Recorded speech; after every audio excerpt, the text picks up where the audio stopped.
until you came to me.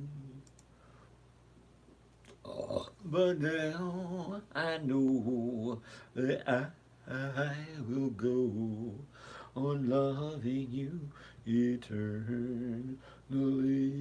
Oh, you please be my own. Never leave me alone, 'cause I die every time we're apart. Okay, anyway, here we go.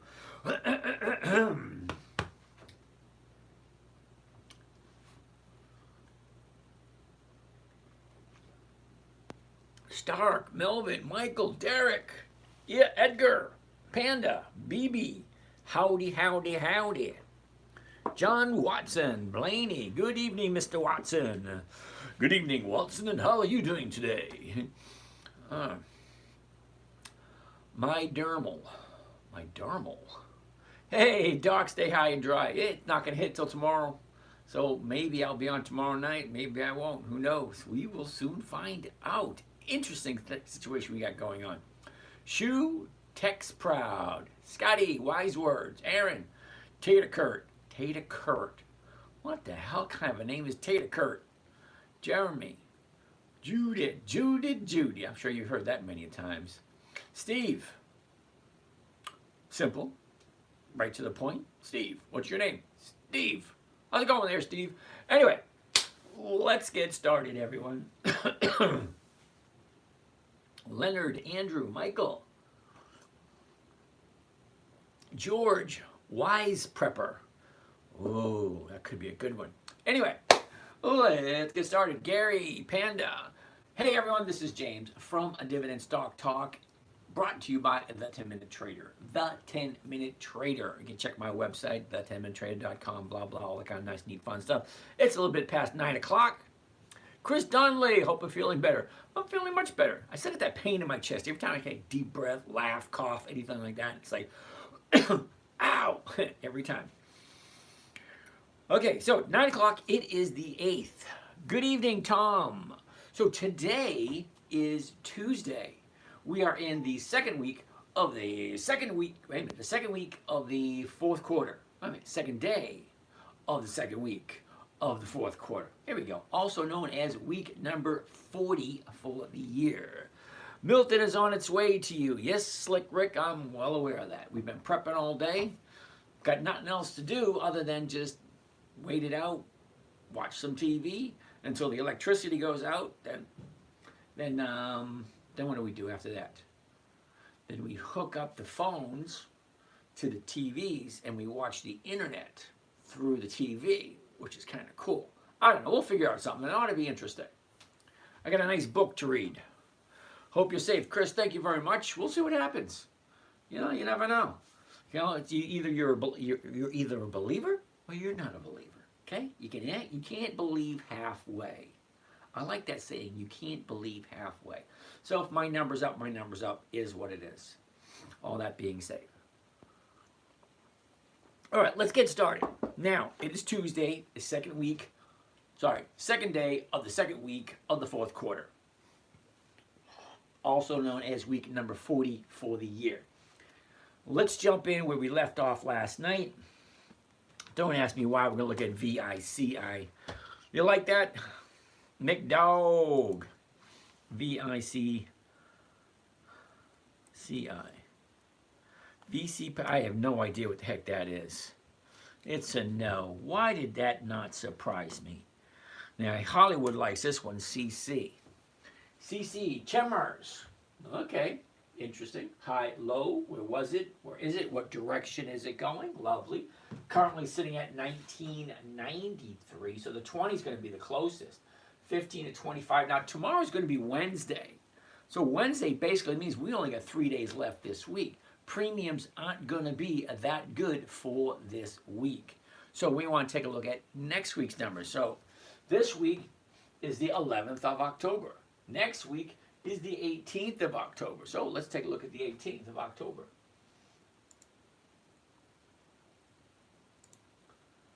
Okay, and the 20s for next week is 35 cents. That's over a point and a half. Your method is so confused. put up a poll, ask who understands your method. James, well, I appreciate that. I'm trying to figure out, James, what is more direct? Okay, just buying a stock? Fine. Okay. Now, James, you do realize this method was created for a 9-year-old little girl. Hold that thought for a second, because sometimes people just miss this. They miss this fact, and they try to make it more complicated than it needs to be. Okay, so let's go run on over to YouTube for a second. Well, it's taking a while to load, isn't it?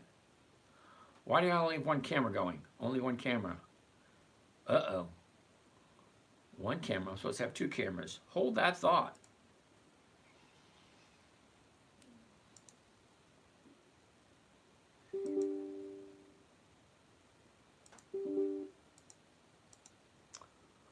Okay, I get it. There's not enough space.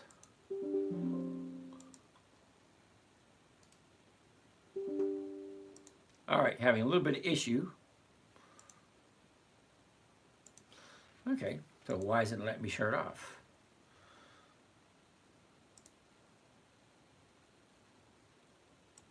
Okay.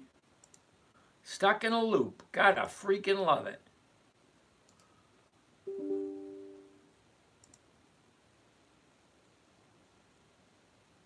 No, it's not shutting down. Well, imagine that.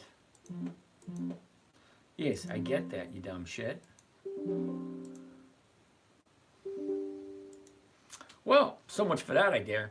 Let's go back to YouTube, check the videos. Now, as I was saying, it was creating. James, check this out. When I go to the oldest videos,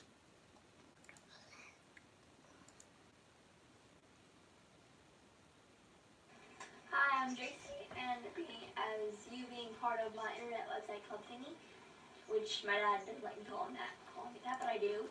okay, so back in 2008, when my daughter was 9, she asked me, Daddy, can you teach me how to trade? Okay, fine.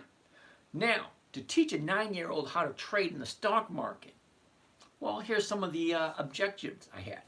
Number one, it had to be simple. It had to be safe, predictable, consistent, and no way for her to lose. You know what happens when a 9-year-old girl loses money? She starts to cry. I feel like shit. Mama gets involved. I'm on the couch. Yeah, no thanks. Simple, safe, predictable, consistent, no way to lose. So, James, I'm sorry if it's confusing for you, but it was actually created for my 9-year-old daughter. If you don't think that's her, well, here I am right here. See, you transition right there.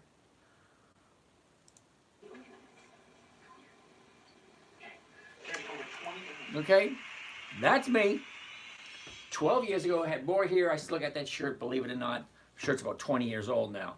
But it was created for a 9-year-old, and it had to be simple. So I'm kind of confused why you think this is confusing. It's a simple process. You find the stocks you like. Okay, great. It's actually as easy as cutting and pasting. You go to Google and you say, well, what are the dividend kings? Boom, 50 stocks show up. Dividend kings. 50 companies that have increased their dividends to the shareholders for more than 5 decades. I don't see what's confusing about that. You cut and paste that list, you stick it into your dividend calendar, if you have one. It just so happens that Thinkorswim, which is free to download, has a dividend calendar. So put the stocks in there. Then you go back to Google. Oh, please, not again. But yeah, again. And you ask for the Dividend Aristocrats List 2024. 67 companies that have increased their dividends consistently for more than 25 years. That's a quarter of a century. Then you import that into your calendar. Then let's, for the fun of it, let's go back again and look for the dividend champions. 150 companies that have consistently increased their dividends for a quarter of a century. Okay? Now, oh, not again. Dividend contenders. Dividend contenders list 2024. 300 companies that have consistently increased their dividends. You take those and then you install those into a dividend calendar. Okay? Then, just for the fun of it, Why not throw in Warren Buffett's list? He's a pretty good trader. Warren Buffett's list, 2024, right from Google. They give you the list. You cut it, you paste it, you put it into a calendar. The calendar will tell you what stocks to look at for that week. I don't see the confusion whatsoever. If today is the 8th, well, Bank Mellon, Lennar, MasterCard, General Mills, AT&T, Verizon, and General Dynamics. I don't see what's confusing about that. Seriously, I don't. Zip. Is that good or bad? I have no idea. And then, after you find out what companies are paying their dividends, step 1, pick the companies. Step 2, find out when they're actually paying their dividends. Step 3, what is the current price? Well, it's $19.93. All right, what's the closest strike price to 1993? Well, wait a minute. It's 20. Right there, 20. This is it right here. For this week, not enough time. I understand that part's confusing. But next week, look, 35 cents a share. 35 cents a share on a $20 stock is 1.5%. It is confusing if you don't understand math. Okay? And if you don't understand math, simple enough. 19.93. Just move it over 2 places. 19 cents is 1% of $19. So 20 cents is 1% of $20. That's not confusing at all. But here, wait a second, wait. Here's the confusing part. Hold on, I got you. You were right, it is confusing. Let's take a look at a chart. Oh, where's the high? The high's right there. I can get a third grade to tell you what the high is. I can get a third grade to tell you what the low is. Okay, where is it? Where was it a year ago? Wait a second. That would be all the way over there on the left. Okay, that's a year ago. Okay, where is it today? That will be all the way here on the right.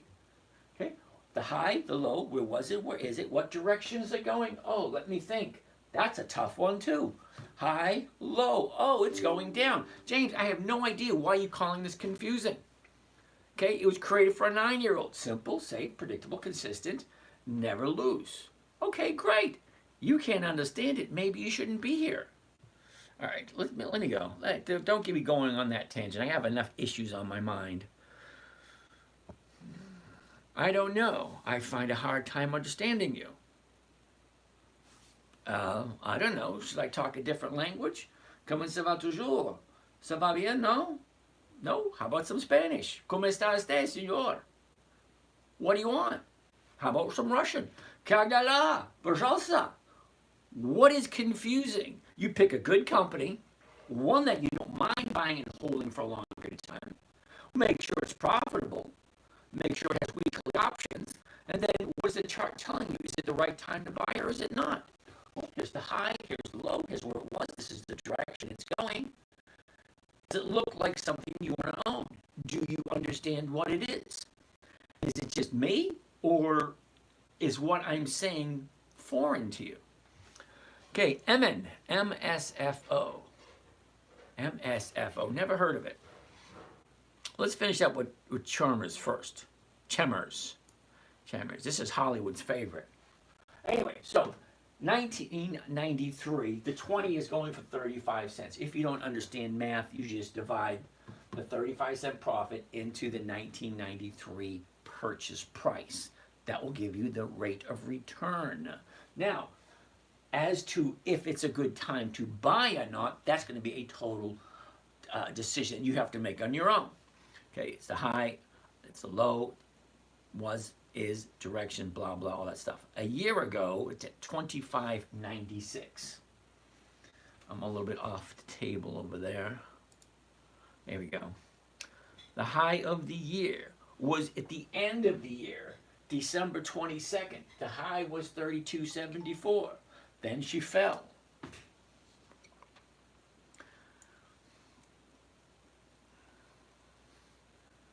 Unlike James, for those of you who can count, 30 days ago today was the 6th of September.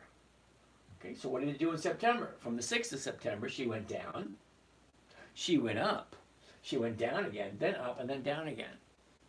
Okay, so what does that tell us? Well, it tells me that the high was just over 21. The low was just above 16.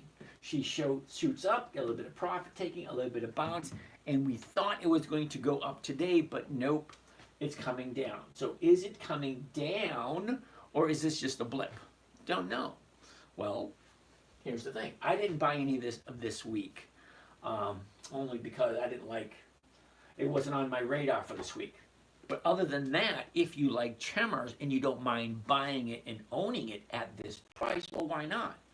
I don't know the company, so I'm not intimate. I don't really know who it is. I don't know what they do, so I'm not going to buy it. That's me, though.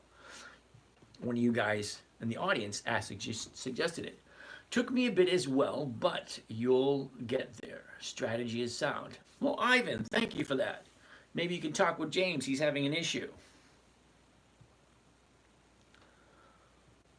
All right, Ivan, join his Discord and the group will help you understand. Excellent group. Thanks again, Ivan. Bama Redneck, thank you for that. Let's keep on rolling. What other questions we got? MN, look at MSFO. Scary but good. Okay. Now, MN, you've been here for a while. Why are you having me look at MSFO? What is that? First of all, it's a no. I don't do monthlies. Monthlies just don't pay right. Okay, number one, you can only do it once a month. Okay, once a month means I have to guess where is the stock going to be in 4 to 5 weeks. I have a hard enough time trying to figure out where it's going to be in 5 days. Now you want me to figure out where it's going to be in 25 days? That's not going to go over very well. But wait, it gets worse. Let's take a look at the numbers. Because currently it's at 1958. So the closest one is going to be the 20. $20 strike price. What's 1% of $20? Well, it's 20 cents. Well, this is only offering 5 cents. And I got to hold it for 2 weeks, and it's offering 5 cents and 5 cents of $20 stock. That's 1/4%. And now I have to divide it by 2 because it's 2 weeks. And if I get it wrong, what comes up next? Okay, November. Well, the November 15 is not even registering. But I would have to do 6 weeks. Yeah, no thanks. The numbers just don't work for monthlies for this strategy. I have nothing against the stock whatsoever. I have no idea who they are. I have no idea what they do. I mean, they say obstacles are the things you see when you take your mind off your goal. Well, if my goal is a safe, predictable, consistent 1% per week using only companies with 20 years of increased dividends and weekly options, well, that's 300 stocks to look at. I can't be bogged down with 301, especially when 301 doesn't fit. It's monthly. The numbers just don't work. It may be a great company. It may go from here and shoot to the roof. I don't know. Okay? I like to have odds and probabilities in my favor. This does not give me odds and probabilities. Yeah, the chart may look great, but the numbers don't work for me. It's a simple process. If it's a good stock, great, I'm looking at it. Okay, if it's a good stock with weekly options, yeah, I really want to look at it. Okay, but if I have no idea who they are or what they do, and they don't have weekly options and they don't have dividends, there's 9,664 companies to look at. Why would I bog my mind down with this dog? Not saying anything about the people in the company, and they may be the greatest people around, but it doesn't fit my criteria. It may fit someone else's, but not mine. There are hundreds and hundreds of different trading strategies out there. This one, the market share that this one has is so small, so minuscule, that most people overlook it. Say, fine, I don't mind trading dividend stocks, because my dividend stocks that I pick and the strategy that I use gets me a 1%, sometimes more, every single week. And that's over 50% per year. And I'm okay with that. I don't suggest anything to anybody. This here is nothing more than a documentary for my children and my grandchildren. So one day when I'm gone, they'll have this kind of information available to them. And they'll know who is giving it to them. And then they won't question the validity of the information, especially when it's backed up by facts. Because you can't mess with the facts. Well, unless, of course, you're the government and you go back in and you change history. Okay, some of you know what I'm talking about. Here's the number. Here's the last traded price. So from this day, from this moment forward forever, you can take a look at what was the ending price of the day for this company, MSFO, on this date. What the heck is the date? October 8th, 2024. You can, in 15 or 20 years, you'll be able to look it up. You'll be able to look up what was the opening price, what was the high, what was the low, what was close, what was the volume. Those 5 bits of information will be written down and etched into history. All this crap here, nope, long gone and forgotten. This right here, it'll be stored somewhere. But the numbers will never, ever change. I grew up in the 60s, 70s, and 80s. And we had one mantra. Well, we had a whole bunch, but let me tell you this one. We had a bunch of them. If it ain't broke, don't fix it. Okay? My mother used to tell me that all the time. If it ain't broke, don't fix it. Okay? See, the funny thing about people and computers, I was using my computer the other day, and all of a sudden everything went blank. And it popped up, your new system has been downloaded. I'm thinking to myself, I didn't authorize that. They just uploaded it to my computer without my say-so. That pisses me off. But, needless to say, let's progress. Okay, this one's a no for me, and I don't know why you would actually do that one. Eric, think or swim, not think or swim. Yeah, you got spiritual thug, got it. Emin, Verizon. Well, that's a good one. I like Verizon. Verizon, I know. Verizon, I have no issues with. Well, got a question. Prayers going out to you, James. Yeah, thank you very much. You know what they say, Antonio. Your time's up. Your time's up. Nothing you can do about it. Is what it is. All right. Let's take a look. The high, the low. Where was it? Where is it? What direction is it going? Okay, fine. Interesting. Now let's take a look at the numbers. Currently, we're at 44.13. The 44s are going for 19. This week, no. How about next week? Because remember, don't get me wrong, if this was Monday or Tuesday, those numbers would be different and they look a lot more attractive. But as you do a covered call, which, may I remind you, a covered call is one of the safest strategies there is. Okay? After that, you got to ask yourself, what the hell was I talking about? Don't get old. It's no fun at all. What the hell was I just talking about? Damn it. All right, let's continue. So we're looking at Verizon. The high, the low, where was it? Where is it? What's the direction? 44.13. That's what I was talking about. So this week only has 3 days left. Now, when you trade options, remember 80% of all options expire worthless. So why would you want to be a buyer? I want to be a seller. So if I am selling options, wow, having a problem over on Instagram. An issue with this Instagram. When you're selling an option, 80% of all options expire worthless. So I want to be on the winning side. If I'm going to buy, well, I have a 20% chance of being right. Well, I like the 80% chance of being right. So I want to sell the option. I want to sell the option and then I want it to decay. Time decay. So on Monday, let's go back to here for a second. If I buy on Monday, I have 5 days of time value. Tuesday, I have 4 days of time value. Well, both Monday and Tuesday are gone, so now I'm at Wednesday. So I only have 3 days of time value.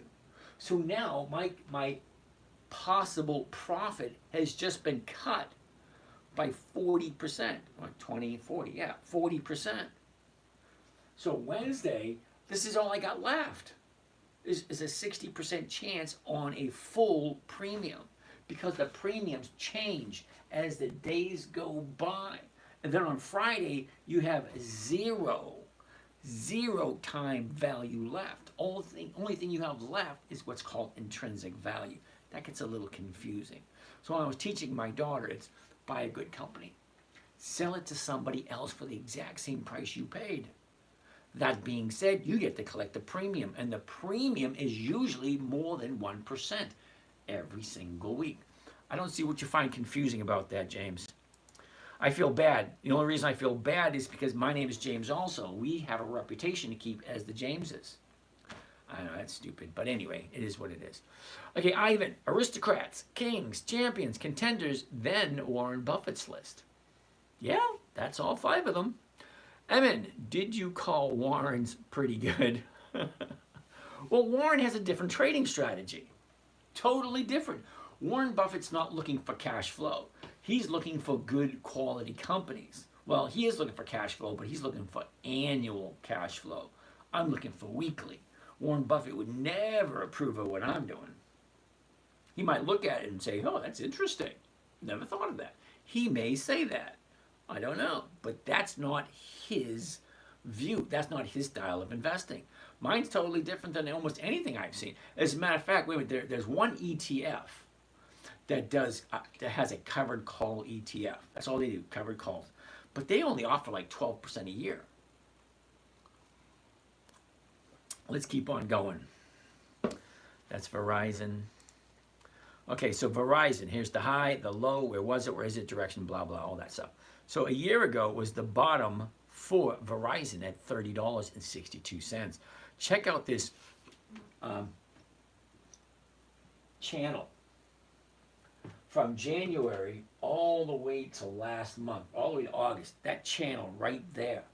I love it. Look, it channels between 40 and 41, 42. Look at how many times you could get a nice return there if you know how to trade a channel. Channel's not that difficult.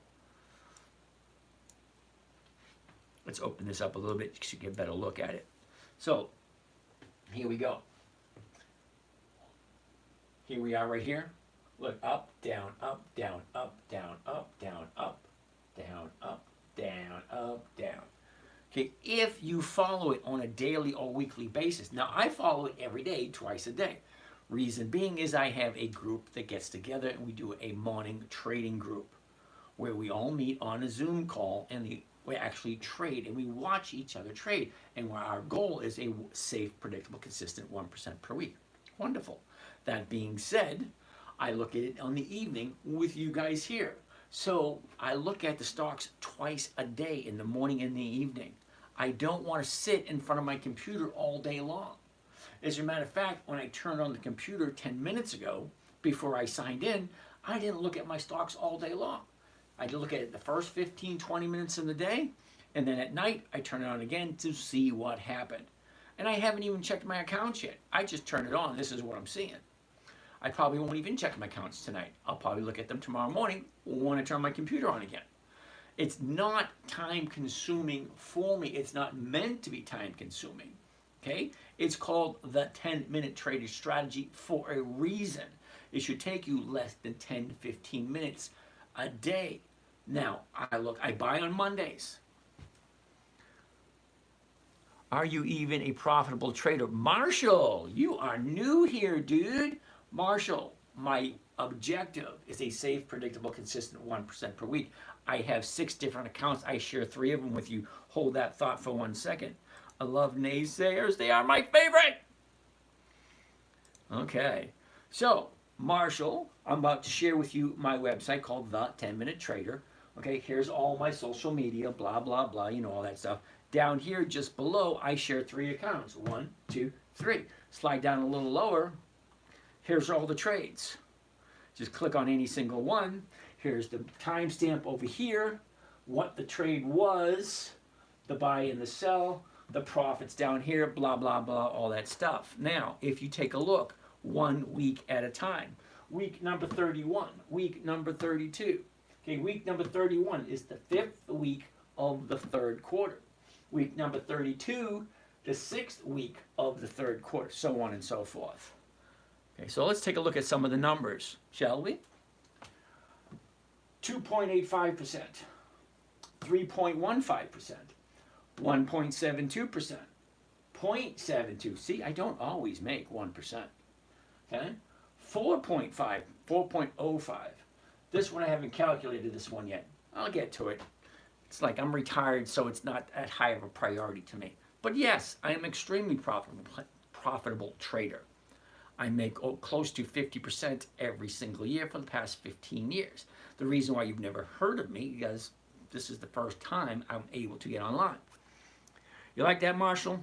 Now, Marshall, if you do your research and research the 10-minute trader, you'll know that that website was registered 20 years ago. Pretty sure. 15 years ago? I think maybe 15 years ago. Yeah, because the first 5 years we didn't shoot anything. My very first video, I believe, was in 2012. Okay, that's because I had just learned how to upload to YouTube. And then here on TikTok, well, my first video on TikTok was last year. My first live on TikTok was this January. So this is all new for the public. But I've been doing this for 20 years. If you slide all the way down to the very bottom of my webpage, you will see some entries from my blog post from 2011. Starting date August 31, 2011. Okay? Well, this one says 2013. But you can actually read all the blog posts. I used to do a blog post every week. And I have these silly little things, my buys and sells. I have way too many of them. Let's put it that way. Okay, so figure since 2011 until now, that's what, 13 years? Okay, it's not just 13 years, Marshall. You should do something similar to Day Trading TV on here, but your own trading show. I'm working on it, okay? Okay, seriously, I'm working on it. It's one thing after another. I have to get enough people to be interested, number one. Then I got to find someone who actually wants to do it with me. Okay, because I'm not your average person. I travel a lot. I'm what you call a snowbird. So when it's uncomfortable here, I go somewhere else. It just so happens the hurricane is coming. My children refuse to leave, and I'm not going to leave without my kids. Okay? Call me insane if you like. Now, they're all up for leaving, but they got a freaking zoo. Seriously, they do. Who needs 5 dogs, 4 cats, a bunch of lizards, some snakes, rats, and what else they freaking have? They had a flying squirrel. Yeah, it makes sense, doesn't it? Okay, so just to let you know, I do not want to bury any of my own children, so if one of them goes, you ain't going to see me again. Ain't going to happen. I don't think I can deal with it. We'll see. Anyway, let's get back to what we're talking about. So yeah, if you're asking about my experience, how long I've been on, I don't think you can access this website anymore, but you can actually read it. Look at this. End of year totals, December 30th, 2001. Now remember, in 2001, I only started in August. So it's August, September, October, November, December. 5 months. $31,000 profit, 39% of our $82,000 starting money. Our commissions were close to 10%.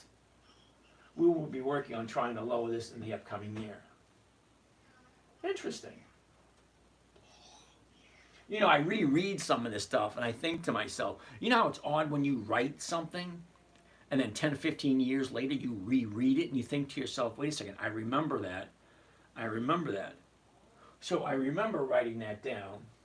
Don't get me wrong, 39% rate of return for 5 months is not that bad. Okay, see, this is December 30th, 2011. And if you go back to the first page, okay, starting date was August 31st, 2011. So that's September, October, November, December. So that's only 4 months. That's close to 10%. Oh, yeah, close to 10% per month. 9.75% per month when I first started back in 2011. All right, anyway, let's get back to where we were. You guys don't want to see all that crap. All right. That being said, let's move on forward. Yeah, and then I said Warren Buffett's a pretty good. He's an adequate trader. I mean, think about it. He's not really a trader. He's an accumulator.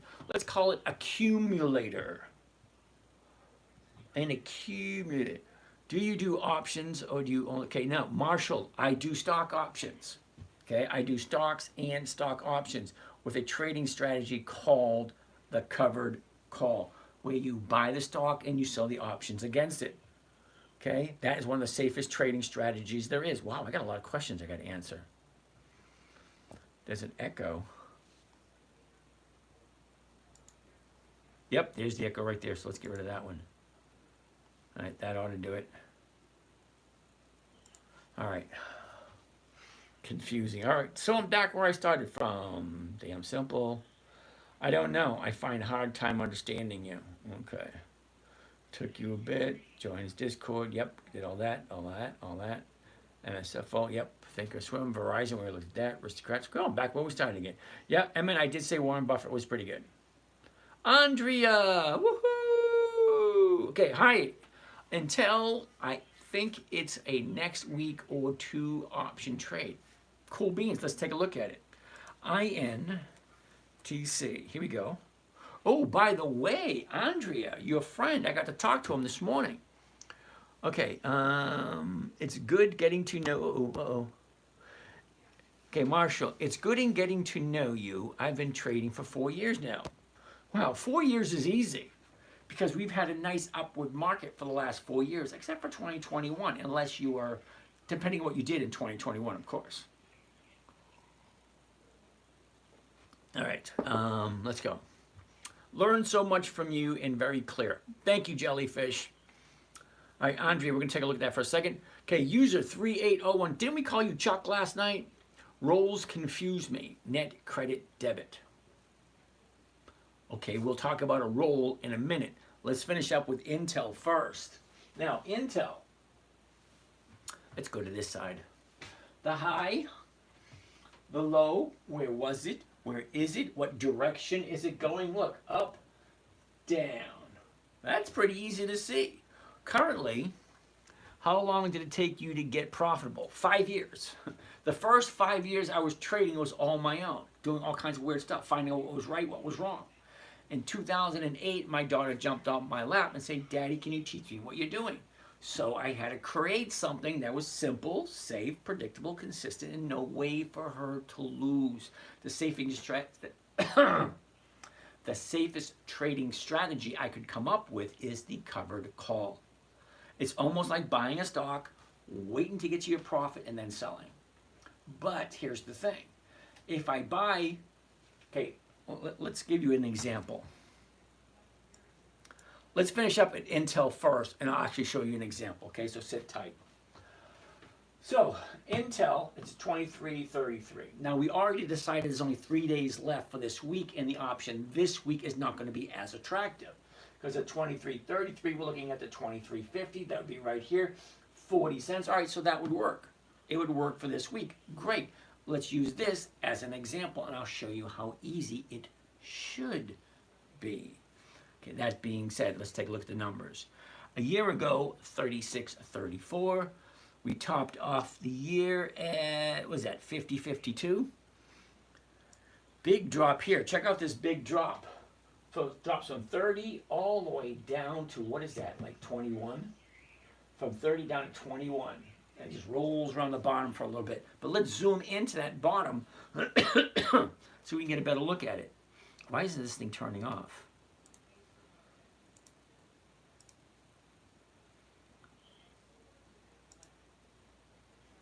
Okay, so let's start this over again. Give me 1 second. I'm going to start the recorder over again and see if we can get YouTube working. Adam Devine, how are you today? Okay, so display, this is working, that's working, cool beans. Let's start streaming. Let's try this. Let's go there. It's not made for children. Okay, let's broadcast. There we go.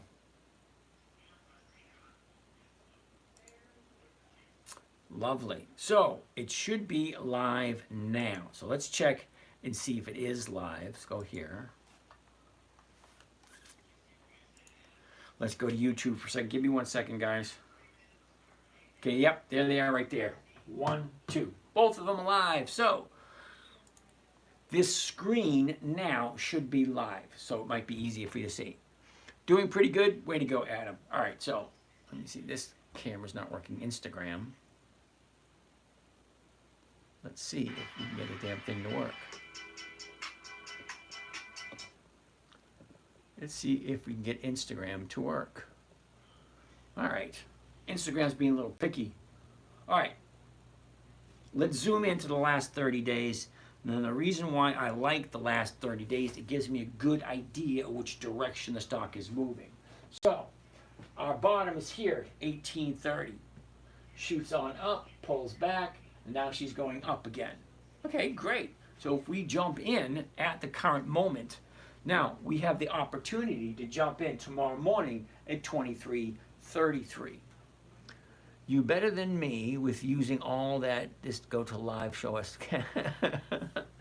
Marshall, hang out. You ain't seen nothing yet. Okay, now I do have to admit there are a couple of kinks here. My microphone, I've been told every once in a while, it's not the greatest in the world. The audio video may not be the greatest in the world, but hey, I'm working on it. All right, I'm only one guy. I'm retired. I'm doing this as a favor to you guys. I'm not really profiting off of this.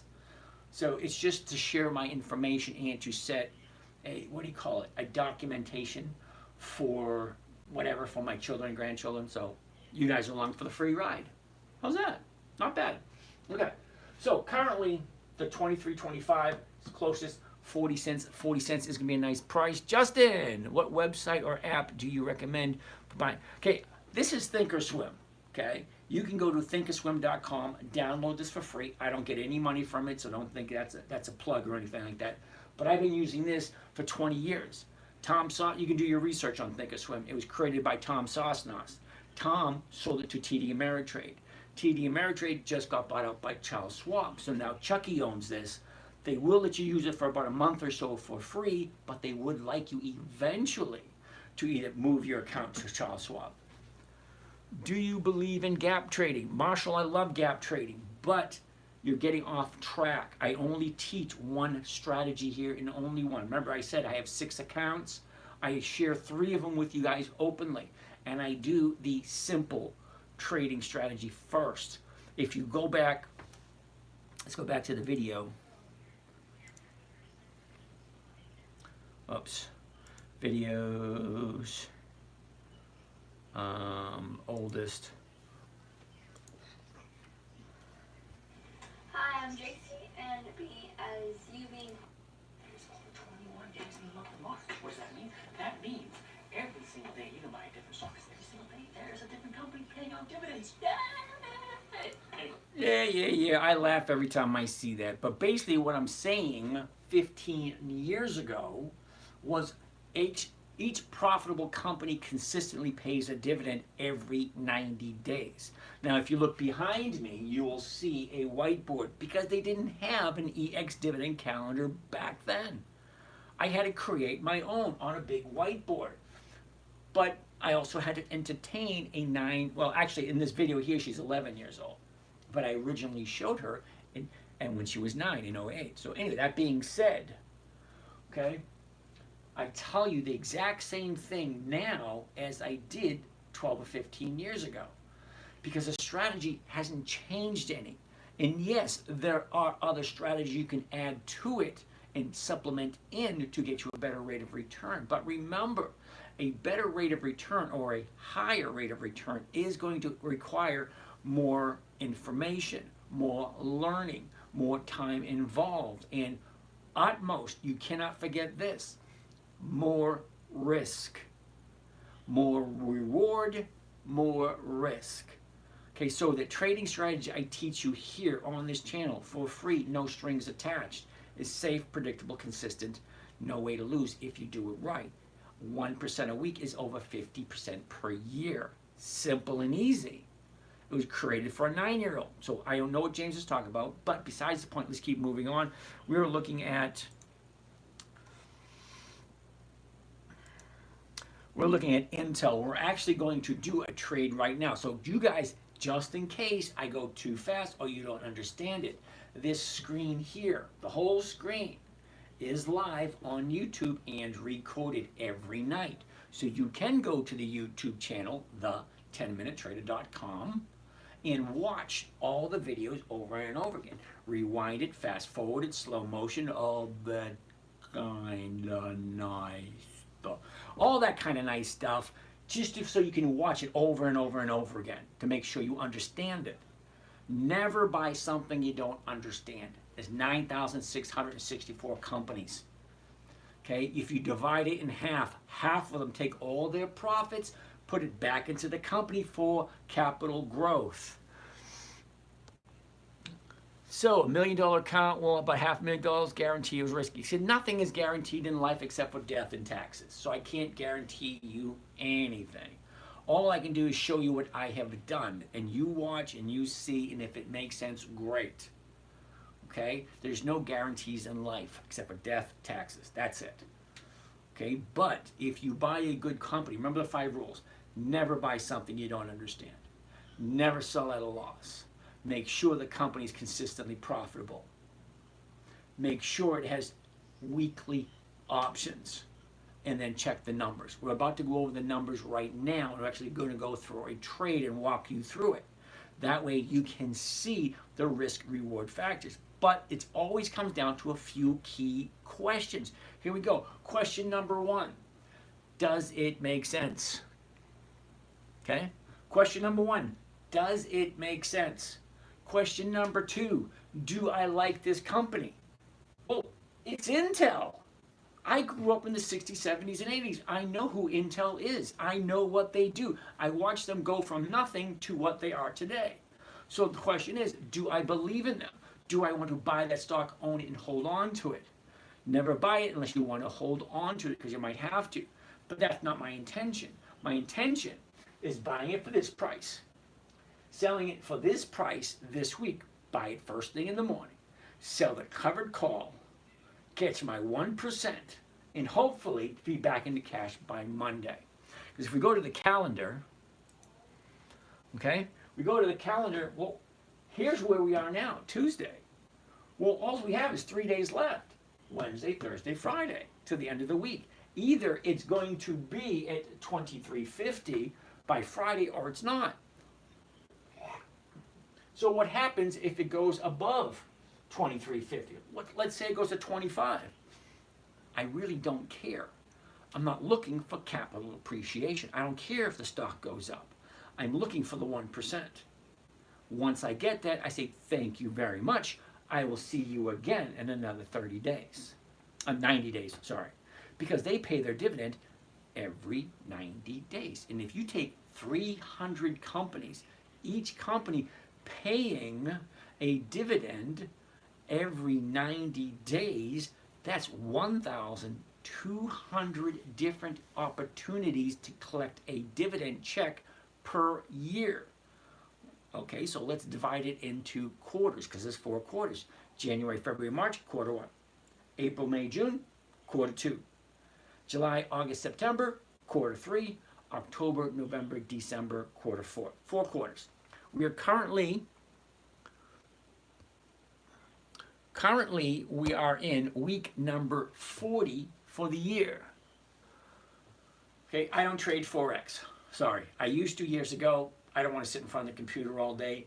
Don't kid yourself, you're trading your time for money.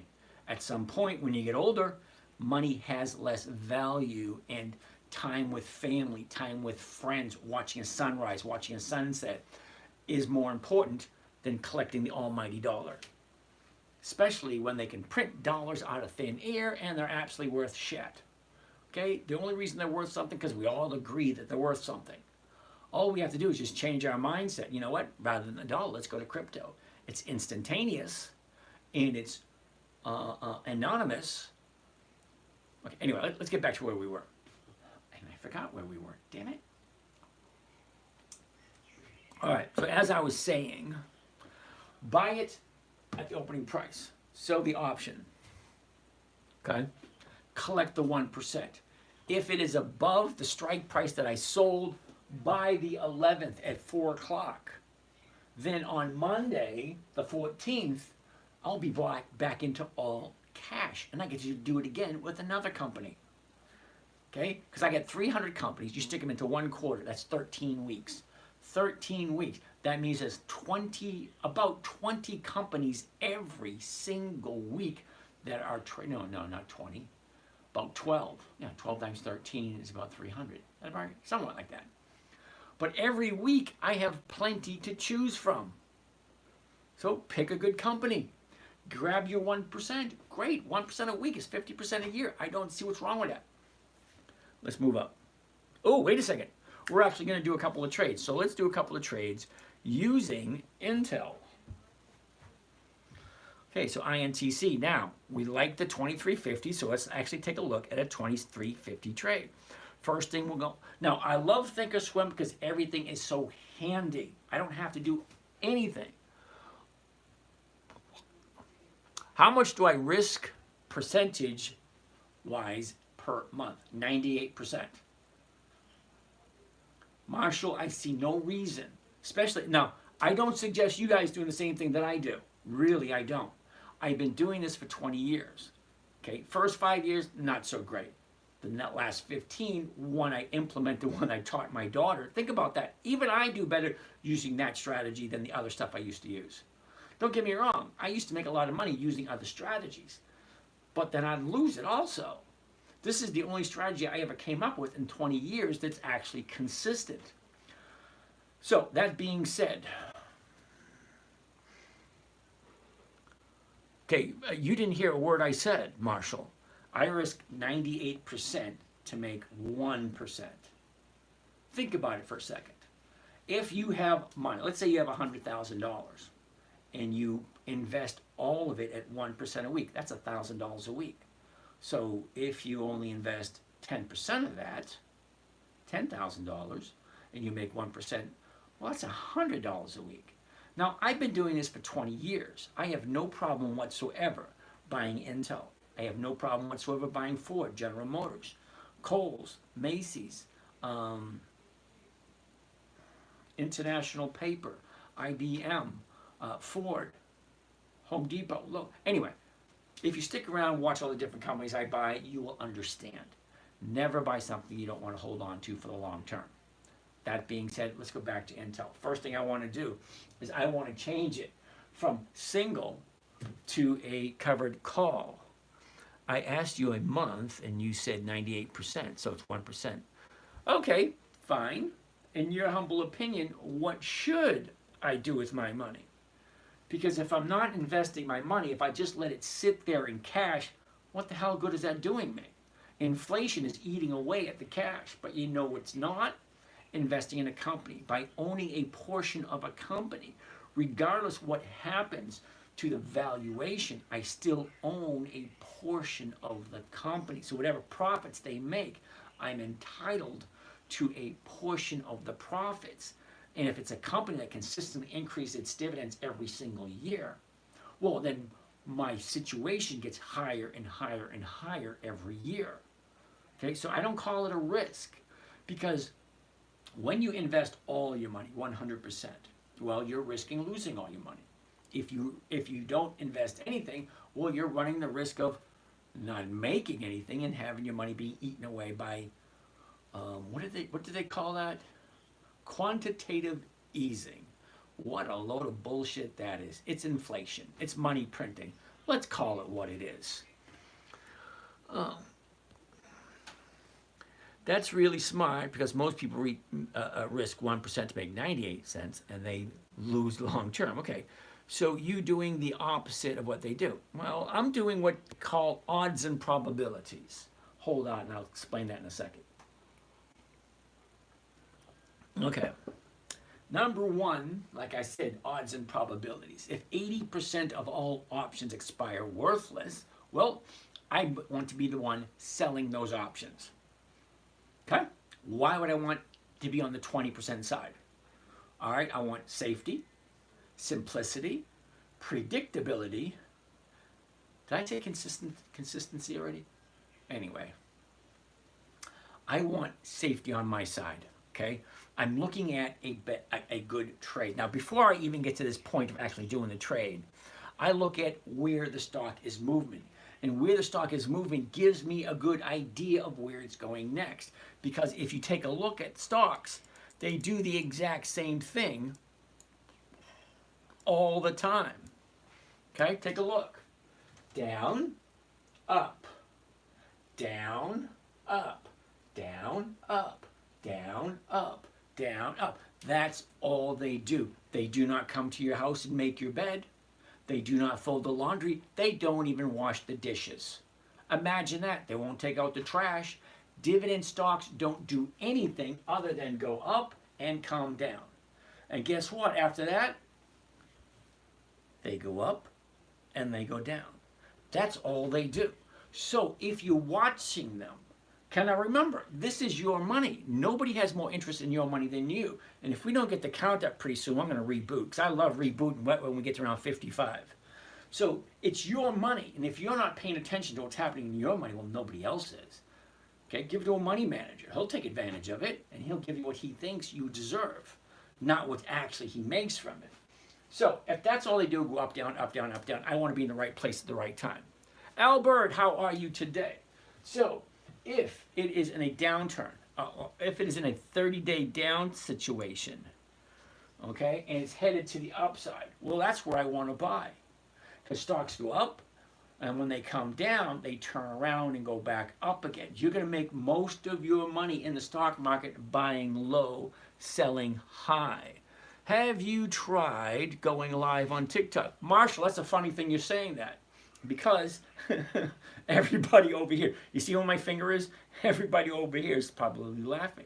I got a TikTok channel there, a YouTube channel here, a TikTok channel there, Twitter channel there, Facebook channel there, Instagram channel there, and another YouTube channel down here. So I get 7 cameras going at one time. If I was going to buy $500 in a coin and $500 in stock, which would you buy? Rebel, I don't do cryptocurrency at all. So that probably answers your question right there. Now, the reason I don't do cryptocurrency yet, and it's yet, there's no way to consistently profit off of it on a weekly basis. No, it doesn't. Okay? I would like to put money up on it. Okay? I would put money on the deal. Because you deserve to get hundreds of viewers in. Thank you. Well, actually, Marshall, YouTube is just starting to pick up on volume. But over on TikTok, it's anywhere between 8,000 to 20,000 a night. So, yeah, I understand what you're saying there. No, I mean, you answered my question. All right, cool. Now, don't get me wrong. I love the idea of cryptocurrency. So once cryptocurrency becomes available and becomes safe, then I will most likely do cryptocurrency. But I want to be able to profit off of it on a weekly basis safely. At this moment in time, there is no safety in the crypto market. There isn't. Let's get back to what we were doing, can we? Okay, I do have adult ADD, which means squirrel. You know, I get distracted easily. So stop asking me questions and let's stick to what we're doing. Okay, smart choice. I'll hold off thinking about this. I'm sorry, but okay, you got it. I'm the same way. So I'm not the only one who does it. Squirrel! All right, let's take a look at this. We're actually going to do 2 trades, all right? We're going to do one at the money and one out of the money. This way we can calculate what is the higher rate of return, which is a safer bet, which is better for you. That's a decision you got to make. So I'm having major problems with Instagram. Instagram is giving me an issue. It doesn't want to seem to work properly. And it worked fine last night before. Anyway, let's go. Okay, so we're looking at Intel. We already decided on the 2350s. First thing I want to do is I want to change this over here from from a single to the covered call way down here. Okay, these are all different trading strategies. Now, some of them are very profitable, but I would suggest you stay away from them until you learn the easy ones first. This one is easy. So just for the fun of it, let's reboot. Why not? So I'm going to reboot, and hopefully you guys will just hang in there. Okay? I'll be right back.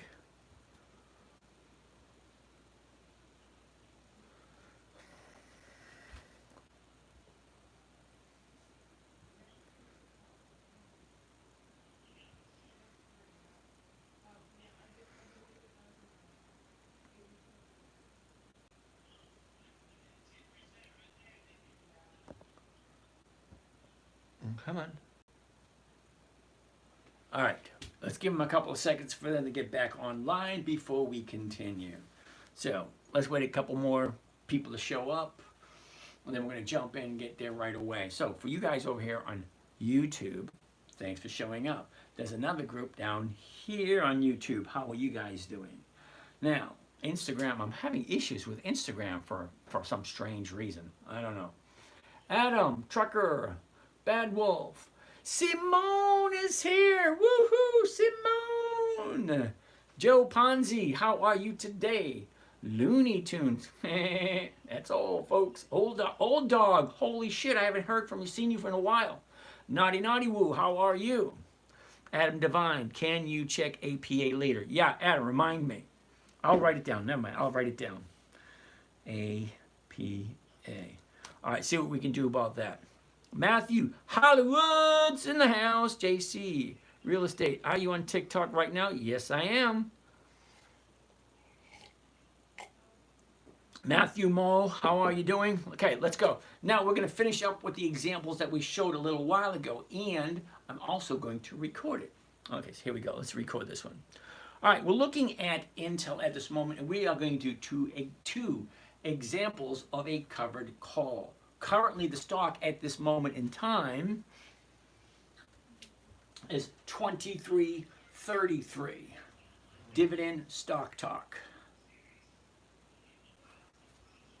23.33. Now, I like the covered call where I buy the stock at the current market price at the opening of the day, the closest strike price at this moment in time. Do remember that when the market opens, all these numbers are going to change. It's kind of like a roulette wheel. It's spinning round and round and round. Round and round and round she goes. Where she stops, no one knows. Okay? That the bid-ask always changes all day long. But we want what is in the area of what we're looking for. Why is Instagram not working? Such an issue. Okay. I want to do the 23.50. Now, a covered call is where you buy the stock and you sell an option against it. So we are doing both stocks and options. Okay, one of the safest trading strategies there is what is called a covered call. Some places call it a buy right. Some places in Europe calls it stock rental. Same thing, you own a stock, you give someone else the rights, or you sell somebody else the rights to buy it from you by a certain time, a certain date, at a certain price. Okay? So the 23.50s for this week. Right here. I'm going to buy that, and then we're going to go through the exercise. Change it to quick stocks right there. Buy right there. It pops up. I'm going to change it because I have it set for 1,000 shares. I'm going to do just 100. Makes it easier. Not as intimidating for some people. So we're going to do one contract, and that is 100 shares.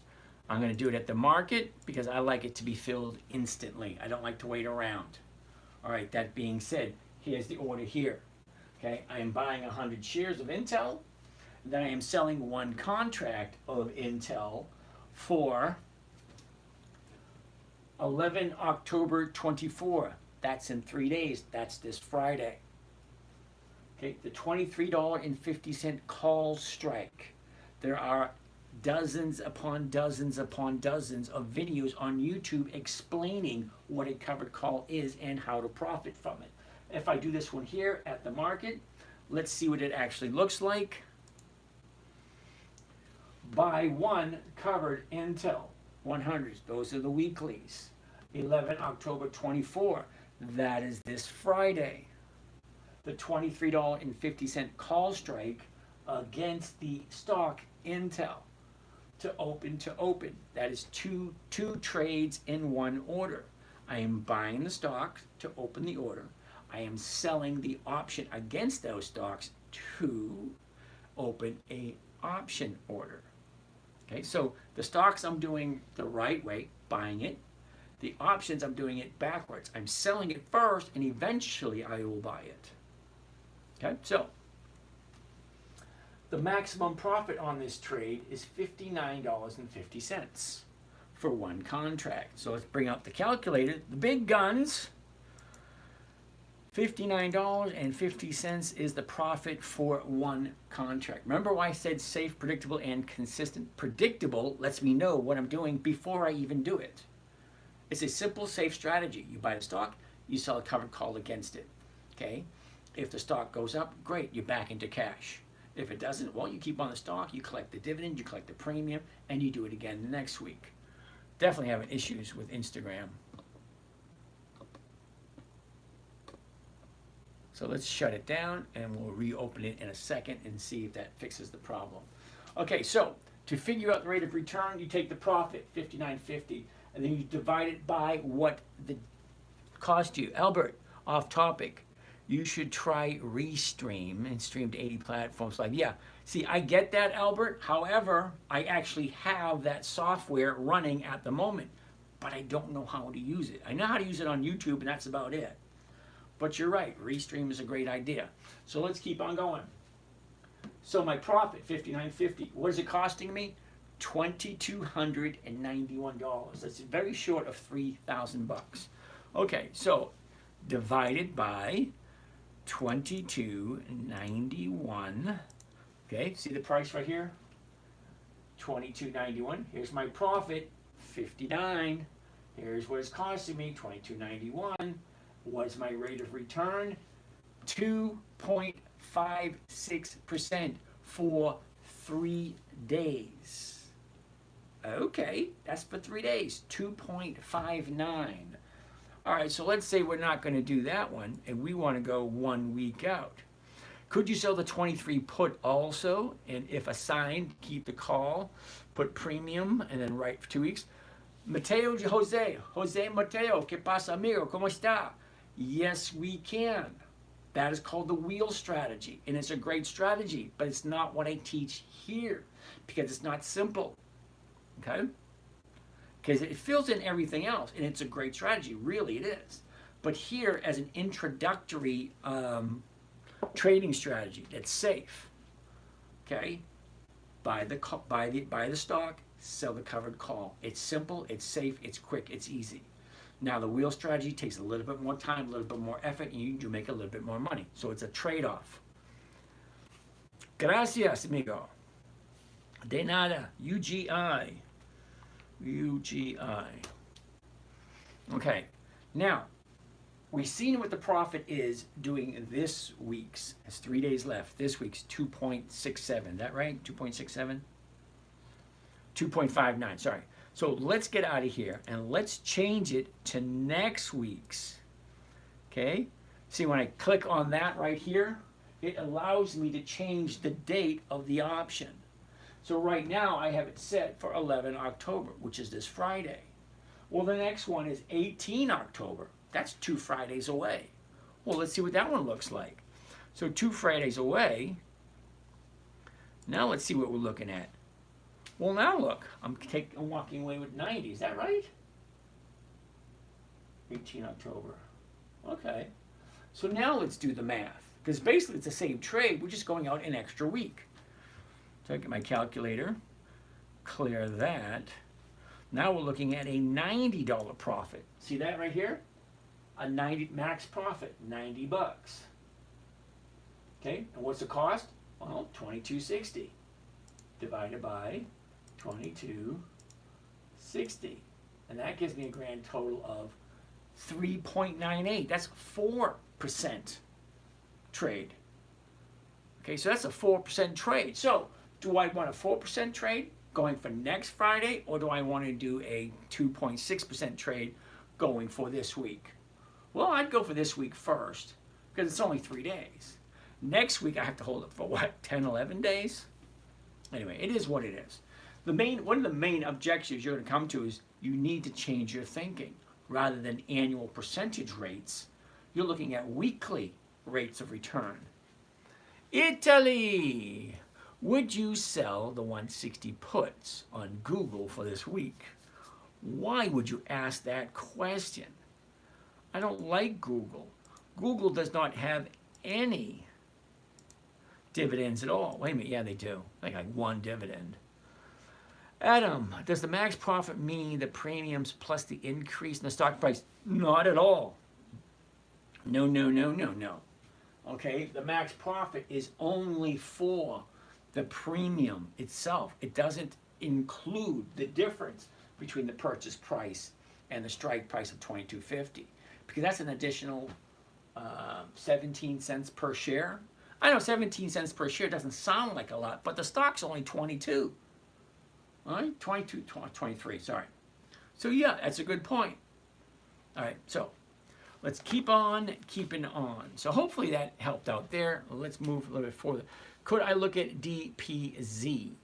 Why would I want to look at DPZ? All right, so Italy wants to take a look at the 160 puts on Google. I could say no now because I don't like Google. But look at the movement. Up, down, up. Now she's coming down. Okay. All right. We're looking at. Oops. I may have done something wrong there. Oh, we'll soon find out.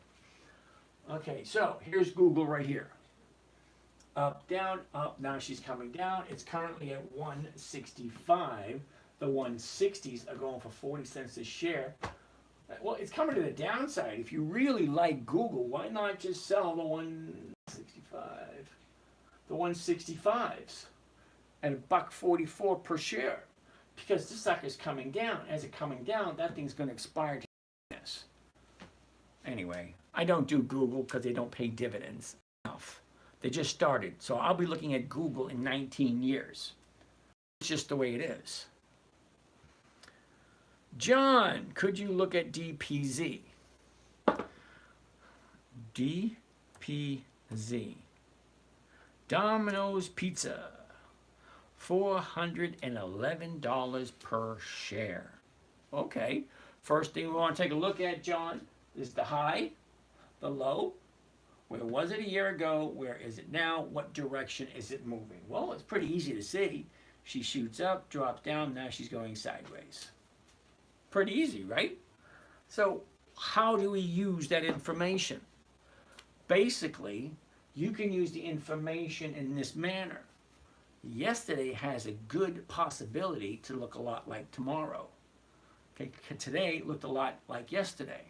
Let's zoom in. Okay, 30 days ago, we're here at 410.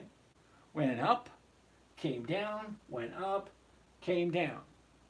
Where's it going now? Don't really know. Okay, she should hypothetically keep coming down, but there's a possibility where she turns around right here. Because yesterday could be a possible new bottom. I like 2 days the upside for confirmation. Look here. It's the bottom. Okay, has a down day here, 1 day to the top, another day to the top, then she shoots up. That's where I like to get in. And I like to catch that 1%. That's about it. Okay, so before we get off of Domino's Pizza, let's see what Domino's Pizza usually does this time of year. To find that, well, we jump onto what is called a seasonality chart. Now, seasonality chart shows the whole year. All the way to the left is January 1st. All the way to the right is December 31st. The blue line represents the movement from this year. See how it stopped right here? That is today. So the red line represents 10 years worth of movement.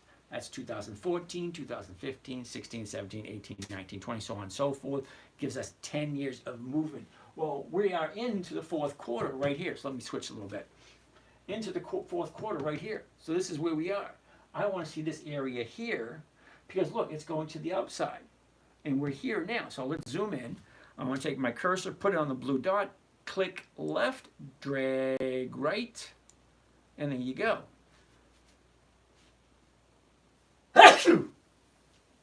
Shit, that hurt. Oh. So here we are right here. On the 8th. So currently she's going to go sideways for 1 week and then go to the upside all the way into the end of the year. That hurts. Don't get old. It's no fun. Seriously, it's no fun. Let's go back to where we were. So hypothetically speaking, to get an idea of where it's going to go. Okay, here's your 30-day high. She comes down. She's either going to turn around tomorrow or the next day, or she's not, and then she's going to go back up, or she's going to continue down, one or the other. We look at it one day at a time. That's why we're on twice a day. All right. And if you want to do dominoes, currently it is going for 111.65. Sorry, 411.65. The closest strike price would be the 412. Does it have a 412? Yes, it does. Yeah, 412.50. $14. Holy shit, that's a nice premium. It is. Think about it. Okay, because a 1% trade, a 1% of $411.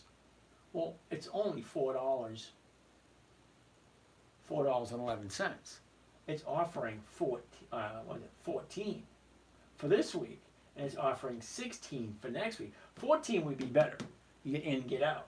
You can even go for the 410s, and the 410s will give you nice. Or the 407s, it's a safer bet. The further up you go, that's called in the money. See where the dark purple is here? That's in the money. Okay, when you go down, that's out of the money. Totally opposite for the puts. Puts are over here, calls are over here. Okay, I do the calls, I don't do the puts. Not on this trading strategy. That being said, Domino's Pizza, okay. So let's keep on moving.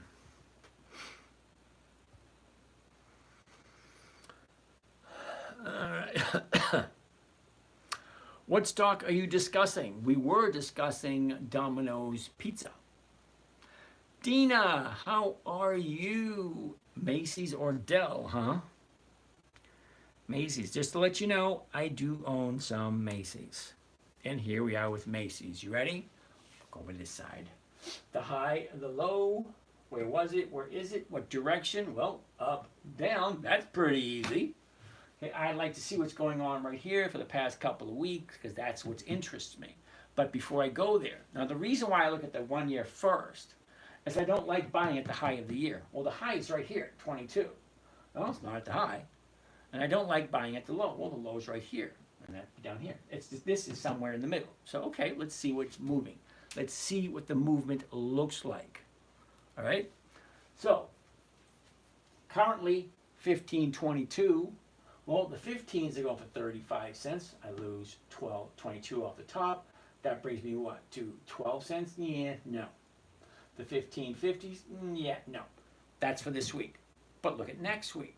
Because remember, 3 days is not enough time value. But next week we have 8 days of time value. So the 15.50s for next week are going for 27 cents. And that is over 1%. Thoughts on a gap, please. Thoughts on a gap.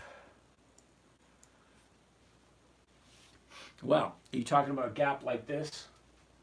Okay, gaps from 18 up to 20. And then she gaps from 19 down to 16. Yeah, usually when you see a gap up, it has a tendency to fill. Oh, gap, the stock gap. Oh, hold on a second. G-A-P. I wrote it down. We'll take a gander at it. Let's finish up with Macy's.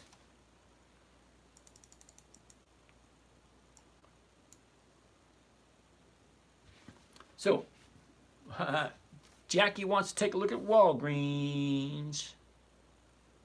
Walgreens. There we go. All right. So, we're not going to do this week. Not enough time value. So we're going to do next week's. Okay? We're going to look at the 15.50s for next week. And let's look at the chart. Okay? A year ago, A year ago, we were at 1104. Now, top of the year was the middle of March, and that was 2205. Look at this gap, right? Not a gap, but look at this channel going sideways. Look right here and right here. Look how many times. Down, up, down, up, down, up, down, up, down, up, down, up. Nice. Gotta love it. I love a channeling stock. But let's move over to where we are. Last 30 days. Here we go. Last 30 days. Unfortunately, it looks like she's coming down. But let's take a look at the numbers. 30 days ago, 1480. We dropped all the way down to 14. Shot up to 1560. Pulls back, back up, back down, back up. Now she's coming down. Okay. Well, if she's coming down, she's coming down. It's not a good time to jump into it. Sorry.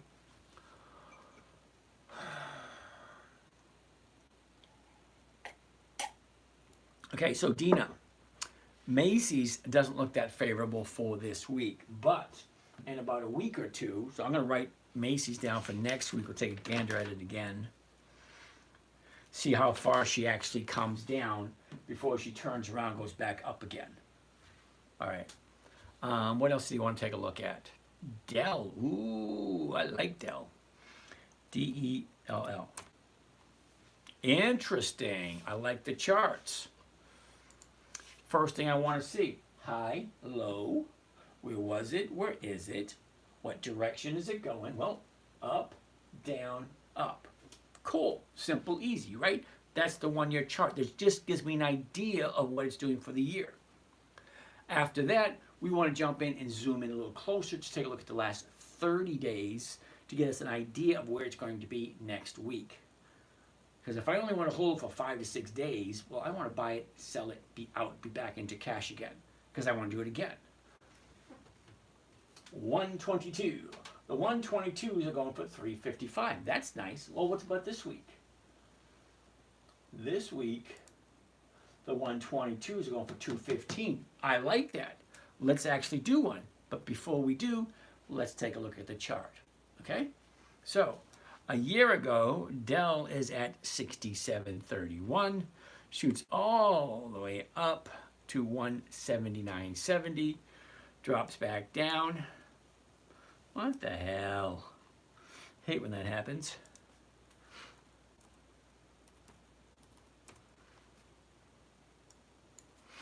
Okay, take a look. Here's the bottom of the year, 90.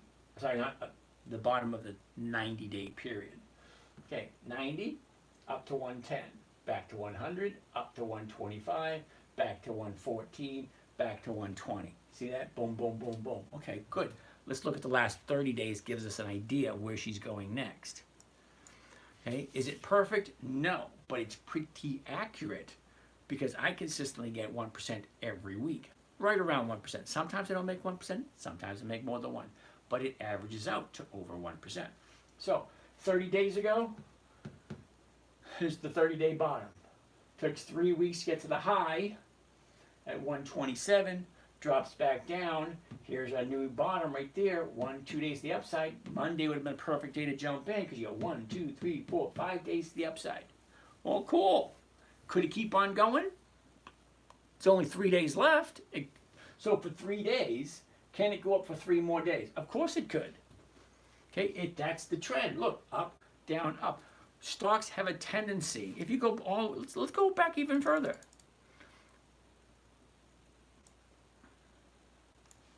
Okay, look. Down, up, down, up, down, up, down, up, down, up, down, up, down, up. That's all it does. There's no little notation and it says, whoa, I'm on vacation this week, get me later. No, stocks don't do that. They go up, they go down. That is it. So if we zoom in here the last 30 days, it gives me an idea of where it's going. It's currently up, down. Now it's going to the upside. And it will continue to go up until it stops. When does it stop? Well, when enough investors like me and you decide, all right, now it's too high. Then it'll turn around and we'll start taking profits and she'll go back down again.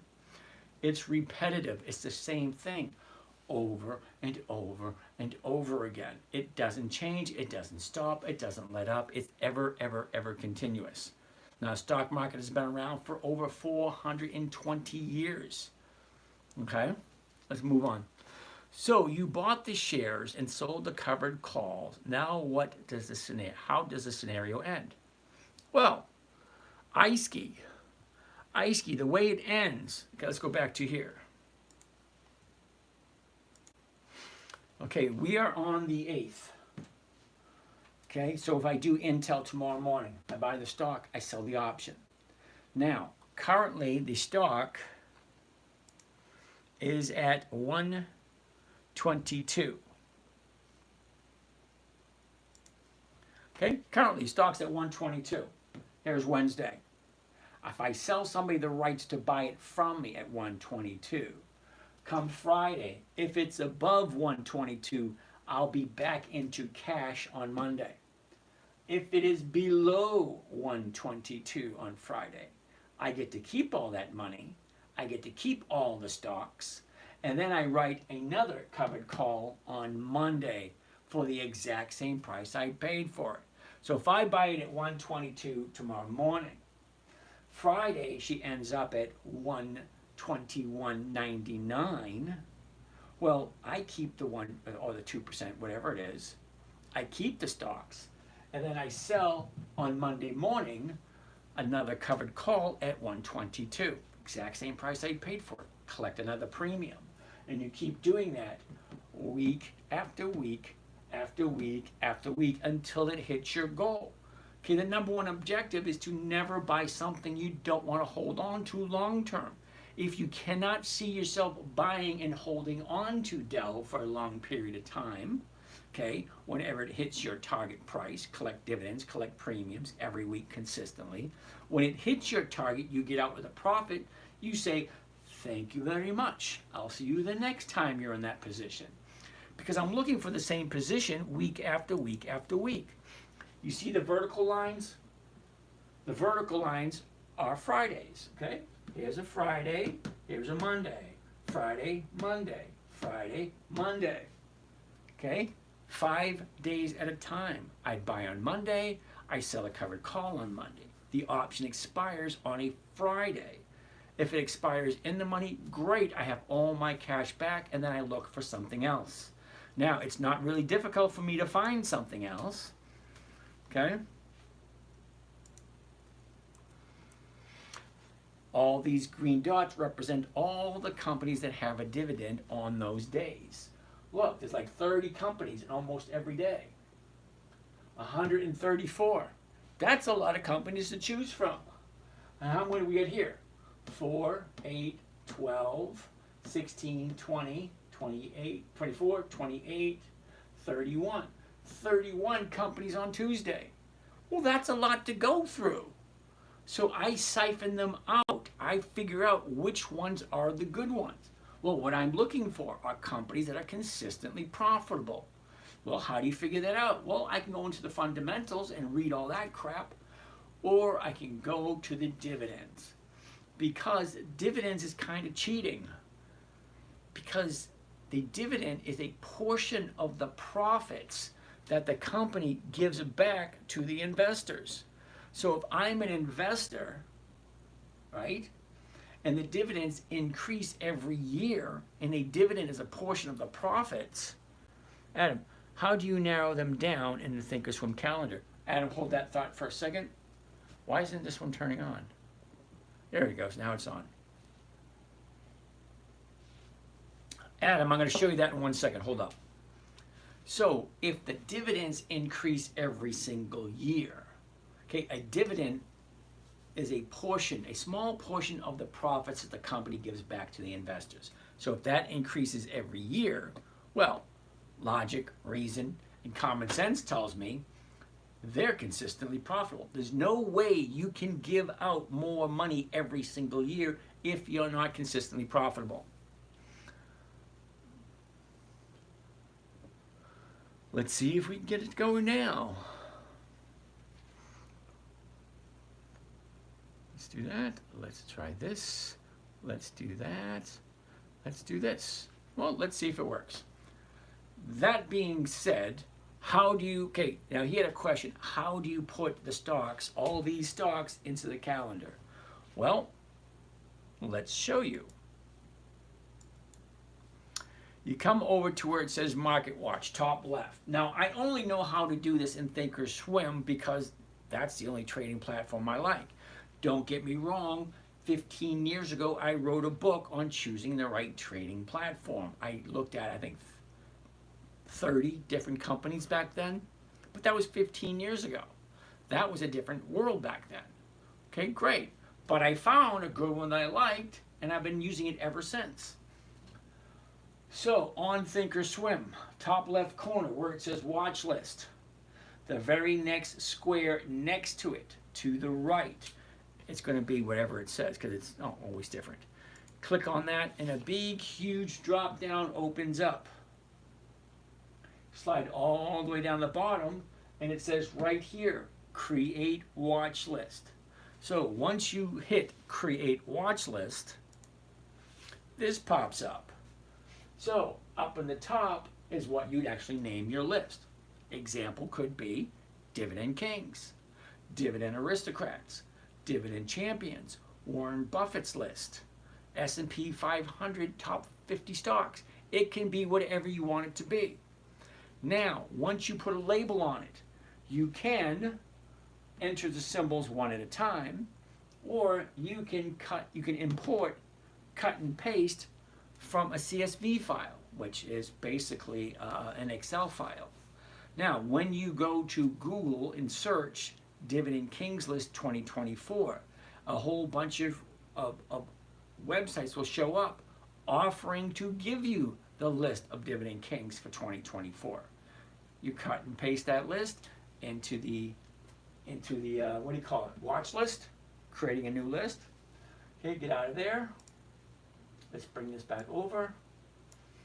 Then you come up to the sunshine right there. Hit the sunshine, window pops up, and then you want to hit your personal list. So there's my personal list.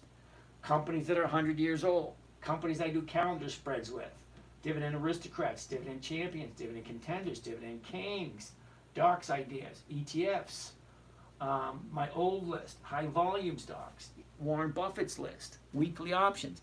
I have a whole bunch of lists. I always have something to look at. Okay? And you pick any one of those. Well, here's my list of 100-year-old companies. Hormel, Abbott Labs, AbbVie, PNC Bank, Clorox, Lowe's, Procter & Gamble, so on and so forth. Companies that are over 100 years old and still have 20 years of consistently increasing their profits to the shareholders. You have a choice to put your money anywhere you want. Adam, you like that? Anywhere you want. So why would you put your money? Now remember, most people work 40 to 60 to 80 hours a week to earn a few dollars to get by. If you're saving for your retirement, and you should be in control of your own money because nobody has more interest in your money than you do. So if you're investing all your money and you're making 1% every week, well, that's 50% per year. Most people, I have found, spend more time planning a family barbecue. Imagine it, a family weekend barbecue. They spend more time planning a barbecue than they do on their personal finances. I hate to be the bearer of bad news, but tick tock, it ain't stopping for no one. You're going to be at retirement age at some point. Now, there's only 3 ways to retire. I say this a lot. Way number 1 is what is called aging out of the system. That's where you get too damn old to do your job. And they say, you know what?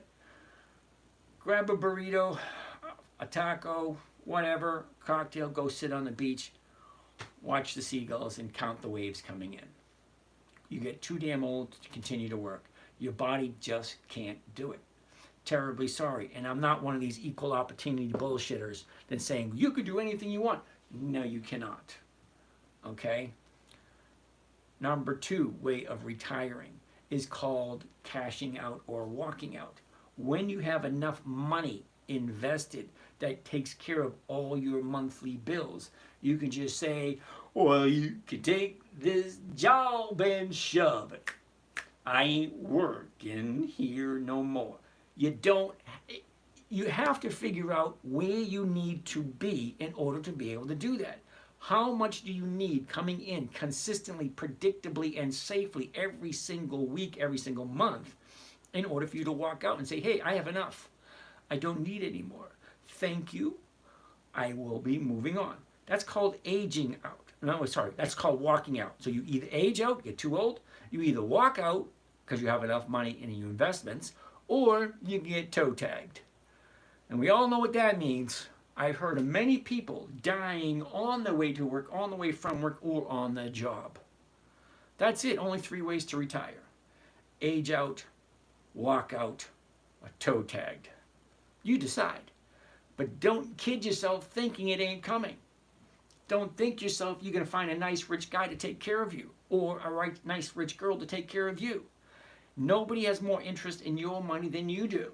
So actually interact with your money. Get to know what you need to do. This may not be it.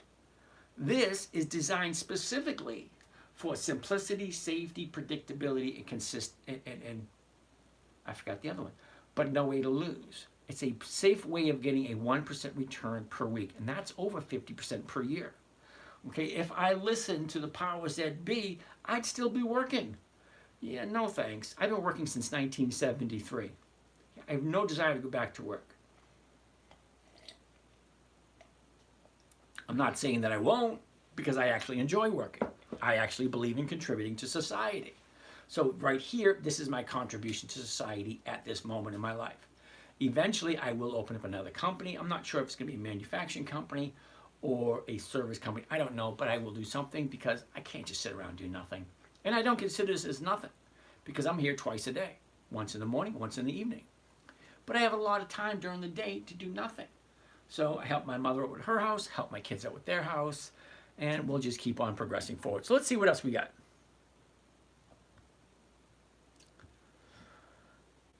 Missing these questions. How about Dell? Where did that? So you bought the shares, sold them. Okay, now what happens? All right, we already did that one.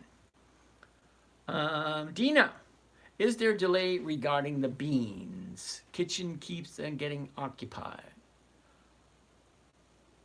I'm totally lost there, Dina, but okay. SMCI, Jesse Lopez, hell no. The reason why I'm saying hell no, SMCI, I really honestly think you need to go and look at the fundamentals. Look at the facts. Look at what their current rate of return is. If you're putting your money into SMCI, what are they giving you on an annual basis? What is their consistency with the dividends? Once you look at those facts, you're going to say, oh, hell no. Hell no. Okay, so, Brandon, what should I put $5,000 into at 17 years old? Brandon, how are you today? Most people usually start off with a conversation, hi, hello, how are you today? But we'll go with yours because you're 17 and you don't know any better. It's always, hi, hello, I am Brandon from so-so. Here's my question. Anyway, let's get to the point. You're 17 right now, you got $5,000 to play with. Okay, there's a lot you can do. Number one, I know absolutely nothing about you other than the fact that you got $5,000 and you're 17. That's the only thing I know. Are you looking for cash flow? Are you looking to slowly grow it? Are you looking to quickly grow it? What is your risk factors? Are you willing to put it all down on the line? Put $5,000 on black? I have no idea. But always ask yourself a couple of questions before you do anything with your money. Number one question you should always ask yourself, does it make sense? It's your money. Does it make sense? Okay? Question number two, can you actually picture yourself? Thanks, Julian. Yeah, Julian. Ask yourself that question. Does it make sense? Number two, is this what I want to do? Because this is a whole new lifestyle. So when you get up in the morning, you go to the bathroom, you shave, you shower, you do all that stuff, have your breakfast. Well, now you're going to take a look at your portfolio. Well, it only takes me 5 or 10 minutes to look at my portfolio. Mondays and Fridays are the most important days. Well, the reason being is Monday I'm deciding what to buy. Friday I'm deciding, was my choices correct? Okay, if so, what am I doing next Friday? Because don't kid yourself. Next Friday is coming. Next Monday is coming. The clock is constantly ticking. It's stopping for no one. So, if you really want to chat, send me your number. I'll give you a call. SMCI, no. How many computers do you work on when trading? Just one. Nick! Hey, I'm Nick from Illinois. I was in Illinois once, Rick. I always thought that was a place people break down on the way to someplace important. Don't feel bad. I say that about all the interstates. States that are in the inland. Okay, so what do you got? I would like to hear about the Alleness of IEP. Oh, hell no. Heard about a possible dividend trap, but also seems the company is acquiring new companies and is near an all-time low. Now, IEP, I'm pretty sure that's icons, right? That icon dude. Well, let's take a look at it.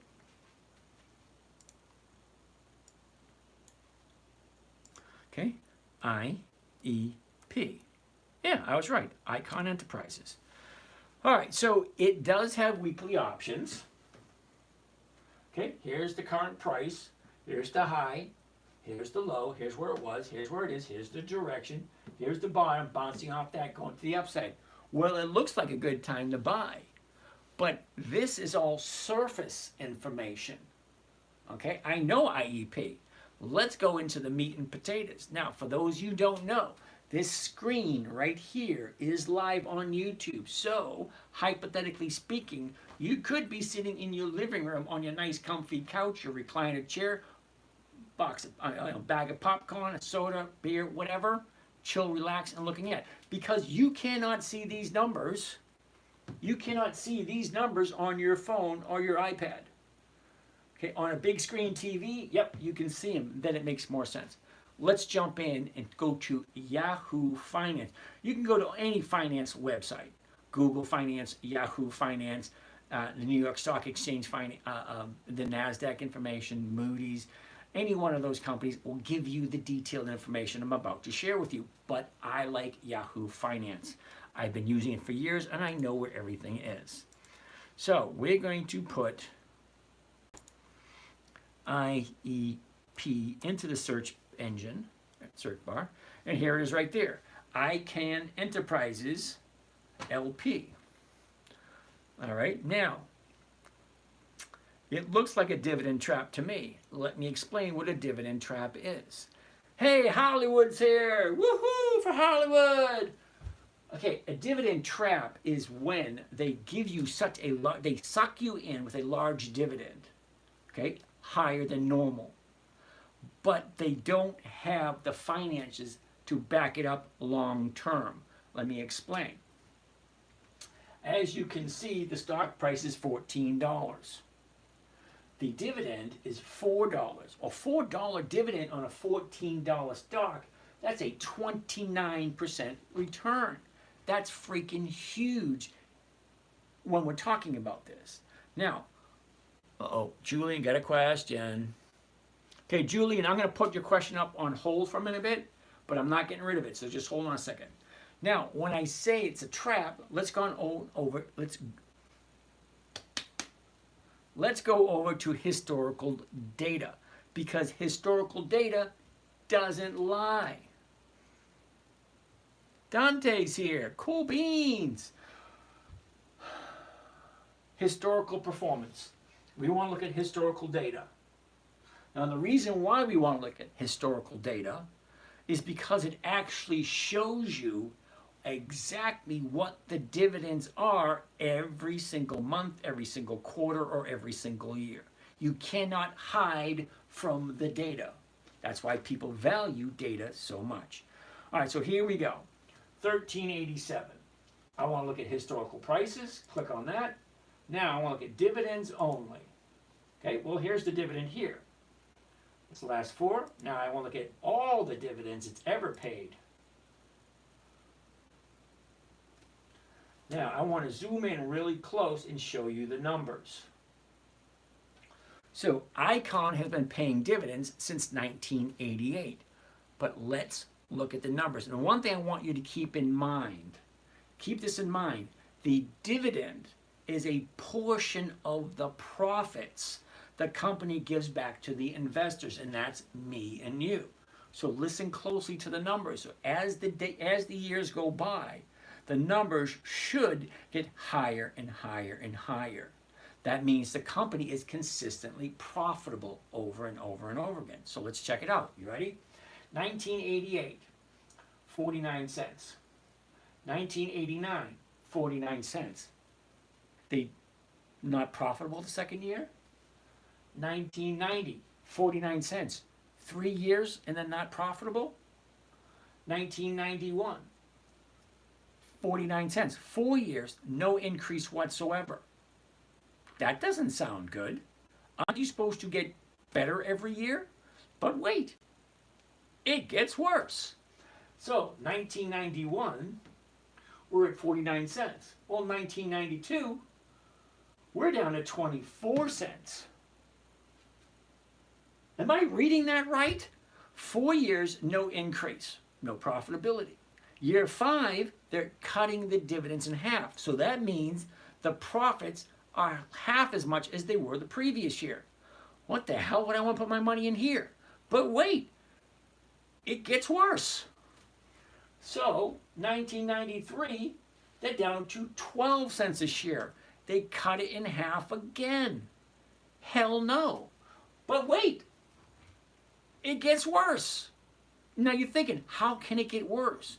First 4 years, no increase. Next, year 5, cut the dividend in half. Year 6, cut the dividend in half again. Year 7, we'll now go from 12 cents, we're down to 10 cents. That's a 20% drop. And then look, 07, no increase at all. 08, she jumps to 15. 08, she's at 24. 09 at 24. Okay, and then from 08, 09, no increase. 2010, no increase. 2011, okay, so now we go from 24 to 49. Cool, they doubled. Okay, but wait, it gets worse. Okay, so they doubled in 2011. But look, the end of 2011 and 2012, they cut it by 80%. Hold on, 49 cents to 10 cents. That's an 80% drop in, we're gonna quit here. I would not buy this. This is what you call a dividend trap. The company keeps decreasing the dividends. That means their profits keep dropping and dropping and dropping. So why the hell would you invest in a company that keeps losing money? I say hell no. I don't care where they are. They're offering you a 24% rate of return this year because they want your money so they can do shit again. Anyway, let's get out of that one and go to something more profitable. Let's see what Julian has to say. Julian, a covered call with CVS and its EX dividend date is the 21st, which is a Monday. How far out would you want to buy? What day would you want the option to expire?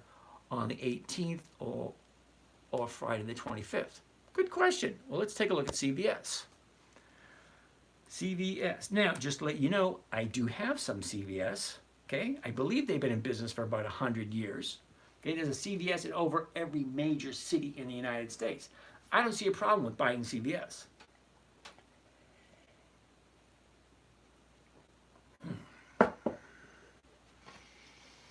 Okay, VJ, can you please explain the calls in detail? What are you looking at on the screen? Okay, VJ, now you're here on TikTok. Okay, I like to think, VJ, you may be at home, all right, and you may have access to a laptop, desktop, or big screen TV. Okay, any one of those you can go to on YouTube, The 10-Minute Trader on YouTube. And I have a live, this screen right here is live. So you see just the screen without me in front of it. That way it allows you to see the small numbers. It makes it a little easier to understand. So let's take a look at CVS and answer Julian's question. And I forget what Julian's question is, because like I say, squirrel. All right, top chat.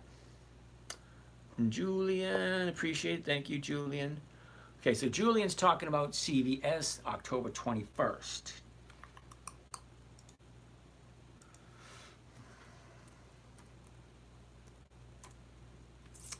Okay, so here's the CVS on the 24th of October. That's the dividend date right there. So if I want to get the dividend, I have to buy it before the 21st. That means the 14th, 15th, 18th, 17th, 11th, 10th, any date before the EX date to capture the dividend.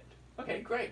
Now when do I want to buy it? Well, I want to buy it sometime this week or next week. So let's see if I buy it tomorrow. Let's see what those numbers look like. So currently we're at the high of the low. Where was it? Where is it? What's the movement? Well, up, down, sideways, and now up. Okay, cool. So let's take a look. A year ago, we're at 70.39. Tops out in the beginning of January at 83.32. Bottoms out end of May. End of May at 52.74. Okay, she jumps up to this channel and goes sideways, and then last week she starts to shoot up. Great. Let's take a look. Last 30 days. Here we go. Last 30 days. 58. Dropped down to 55. Slowly moved up to where we are now at 65.95. That being said, do you really want to buy it? It's at a 30-day high. What usually happens on a 30-day high? I'm going to tell you what I would do. If I bought down here, because I only buy low, you make your money in the stock market buying low, selling high. Not buying high and waiting for it to go higher. Yeah, no thank you. Because you just don't know. Okay, it's going someplace it's never been this year. It may have, I don't know, but at this moment on this chart here, it's never been there. Okay, I like buying, see what, she went up, pulled back, that's where I want to buy, right there, as it's going up. She went up, pulled back, that's where I want to buy. So when she goes up, I want to pull back, and that's where I want to buy. Okay, so let's finish up the question. The question was, how far out would I want to go? Well, first of all, let's make no mistake about this. This is just an example. I don't give tips. This example that I'm showing is at the current price now, which I would never do. But I'm answering his question. So currently at this current price, 65.95, the closest one is going to be the 66. Well, the 66 is going for 80 cents this week. Now, if I'm looking for a safe, predictable, consistent 1%, well, here it is right here, the 66. I could even go to the 65. It's a safer trade, and it will still get me in the 1% area for the next 3 days. Because remember, tomorrow's Wednesday. So we have Wednesday, Thursday, Friday. Okay? So, that being said, I would buy it first thing in the morning at the current price. I would sell the current closest strike price, the 66, for this Friday, October 11th. All right, or you could go to October 18th and get 131, which is a 2% trade. It's your choice. You can do anything you want. But for me, I wouldn't buy it because it's at a 30-day high, and I don't buy at the high. It just doesn't make sense to me. Okay? Because you're buying, think of it this way.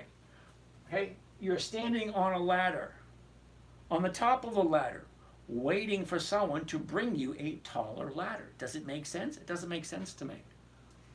All right. That being said, Julian, I hope that answers your question.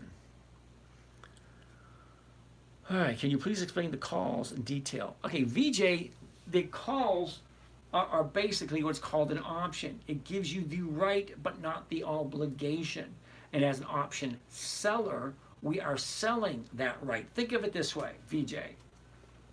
Let's say hypothetically you're at a party or barbecue, whatever, and you hear somebody yell out, "Hey, I'm running to the packy store. Who needs something?" And then you answer back, "Yeah, pick me up a 6 of Mick."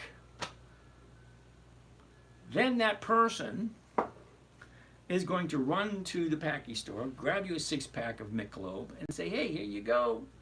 And here you go, here's the money, plus a little bit extra, gas money, time, effort, whatever you want to call it.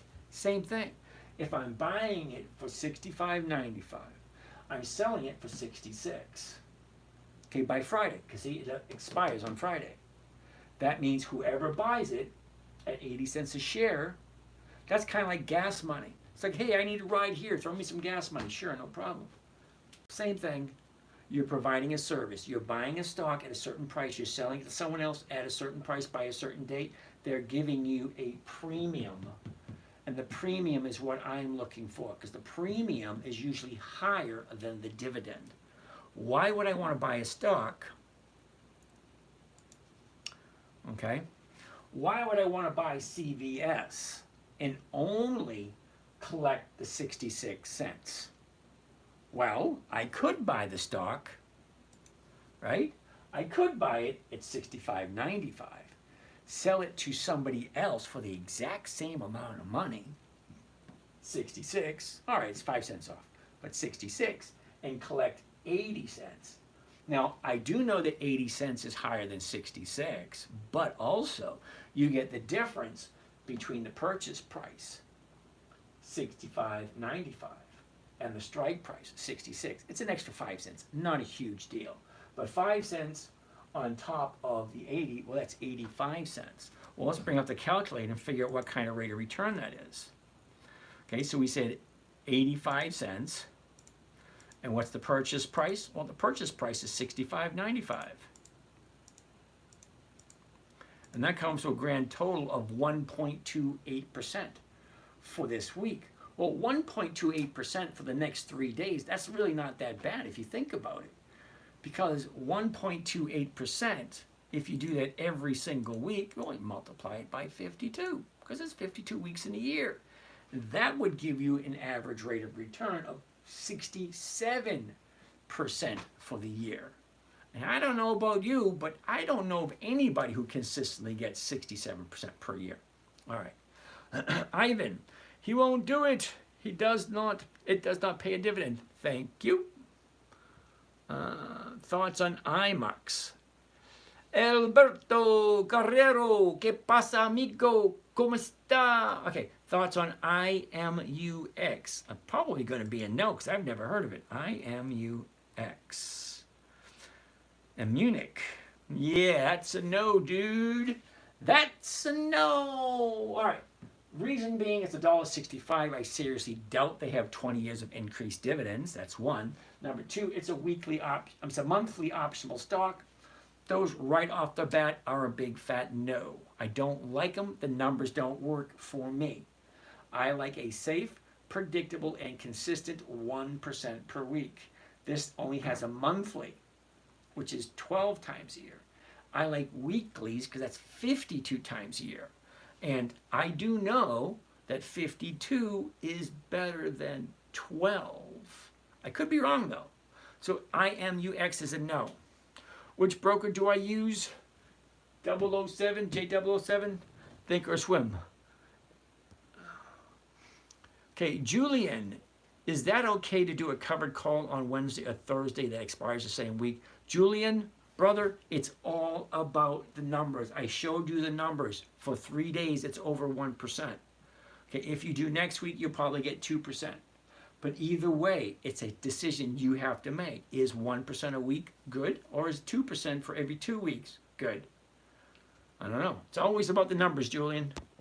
It's a math problem. All right, let's keep on going. Let's keep on keeping on. Uh-oh. I just saw a question that I missed.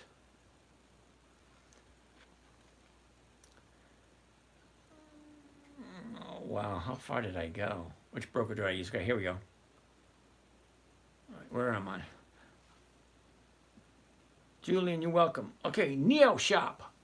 I got a Thinkorswim account. Where are the best instructions to set it up? You know, believe it or not, I am working on a video. So tomorrow, hopefully, I will have a video up on YouTube that explains how to best use Thinkorswim and how to set it up. specifically the way that I do it. Now, I do it differently than a lot of people. There's thousands upon thousands of variations and tons of information on Thinkorswim. And to be 100% honest with you, I probably know about 2 to 3% of Thinkorswim because 97% of it is totally irrelevant to me.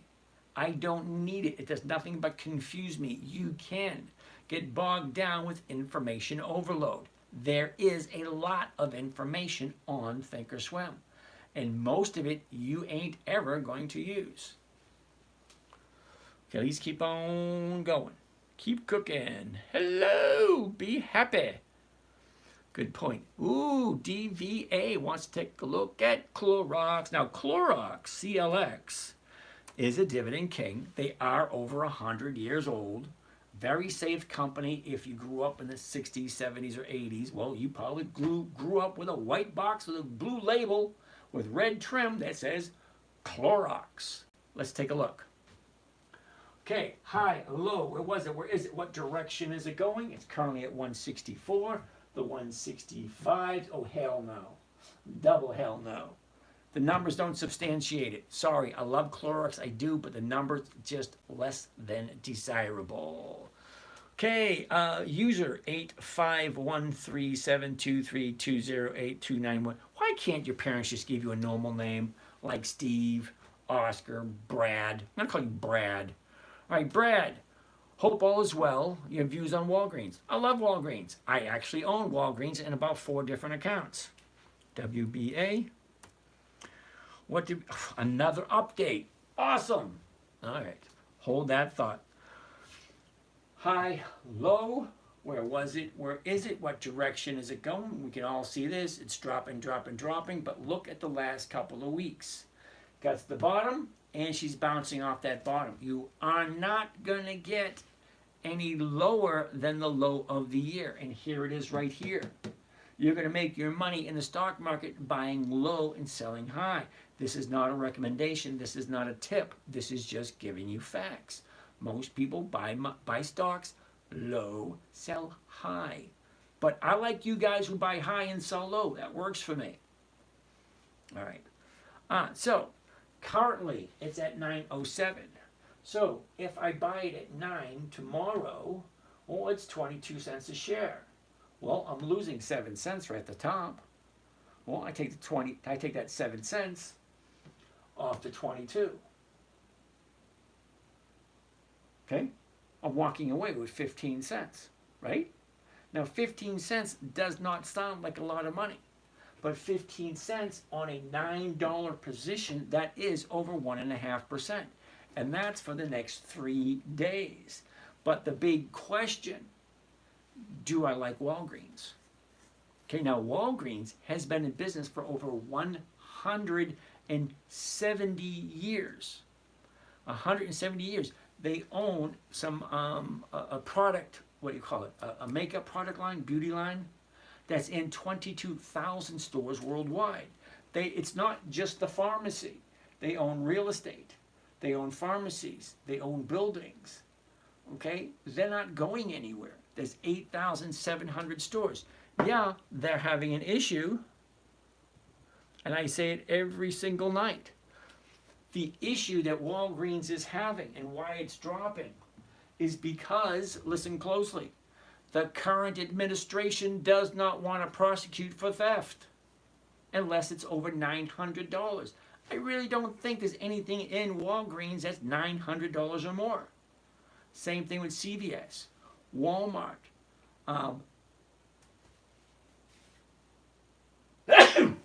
Oh, shit, that hurts. I should really stop playing soccer. I was playing soccer 2 weeks ago, and I ran into this guy. Boom, right here in the chest, and it hurt a chest muscle right here. So every time I breathe heavy, cough, sneeze, or anything like that, oh, it fucking hurts. And no, it's not chest pains. I'm not that old. All right, anyway, so let's continue. I like Walgreens. I have no problem with it. I will continue to own it. But that's me. You guys need to make up your own mind. What works best for you? Rule number 1, never buy something you don't understand. If you don't understand Walgreens, well, then you live under a freaking rock. There's a Walgreens in almost every major city in the United States and some in Europe. It's okay, you aren't the only one who hurts when you sneeze or cough. Yeah, but I only hurt and sneeze and cough because of the injury that I sustained. Okay, it was like the first 5 minutes of the game just started. And this is the second time it happened to me this year. My very first game of the year, I broke my collarbone, and I was out for like 3 or 4 months. Get on the field for the first 3 weeks. It was great. Everything was awesome. And then 2 weeks ago, okay, I hurt myself at my son's house moving some debris, with a machete. Usually when you say with a machete and you hurt yourself, that's not a good picture. No, it wasn't like that. Anyway, I pulled a muscle using a machete. And then 2 days later, I'm on the soccer field and I run into this guy. And it hurt right there. I knew it right then, right there. First 5 minutes into the game, it's like, damn, I was just getting warmed up. It was like, nope, that's it. I know I'm done for the day. Now, I think I'm the second oldest person on the field because I think the general, we actually have a retired general who plays soccer with us. He's got to be in his 60s or 70s. But anyway, he's a cool guy. But I'm the second oldest guy there. 60 years old, and I'm still on the soccer field with the young guys. But when you run into one of those 21, 22, 23-year-olds, all fucking solid muscle, and I'm 60, yeah, you know who's going to win that one. 20, 30 years ago, I'd tell you it would be me. But anyway, let's keep on going. Neo Shop. Sorry. Hello. How are you? I'm Rick from Michigan. Woohoo! Michigan's in the house. Where are the best instructions to set this up? Now, I'm assuming you're talking Thinkorswim. Julie, thanks. Not necessarily. I mean, I don't want to grow. I don't like watching sports. I'm not a sports watcher. I like to get on the field, get dirty, get hurt, feel the pain, feel the burn, get there with my brothers and just have a good game. Anyway, so Neo Shop, what I'm going to do, you're the second or third person who asked me for this, make a video. Now, I do have a video on how to set up Thinkorswim, but it's with technology from 2012, so the screen looks The screen looks crappy. That being said, let's keep on keeping on. Okay, Ben, bro, WBA, what do you think? We just did that. As a matter of fact, WBA, that's what we're looking at right now. By the time someone gives you all of them, so it won't be around Flipper questions. Yeah, Flipper, I get that, but I just like picking on people once in a while. Hey, 86 is here early. He's here early. Oh, wait a second. What time did he get here? I don't know. There's a Category 5 hurricane coming. Help. Hey, dude, I'm smack dab in the middle of the path of the hurricane, so I don't want to hear your woes, all right? How about all them retail thefts? That's basically what we were just saying.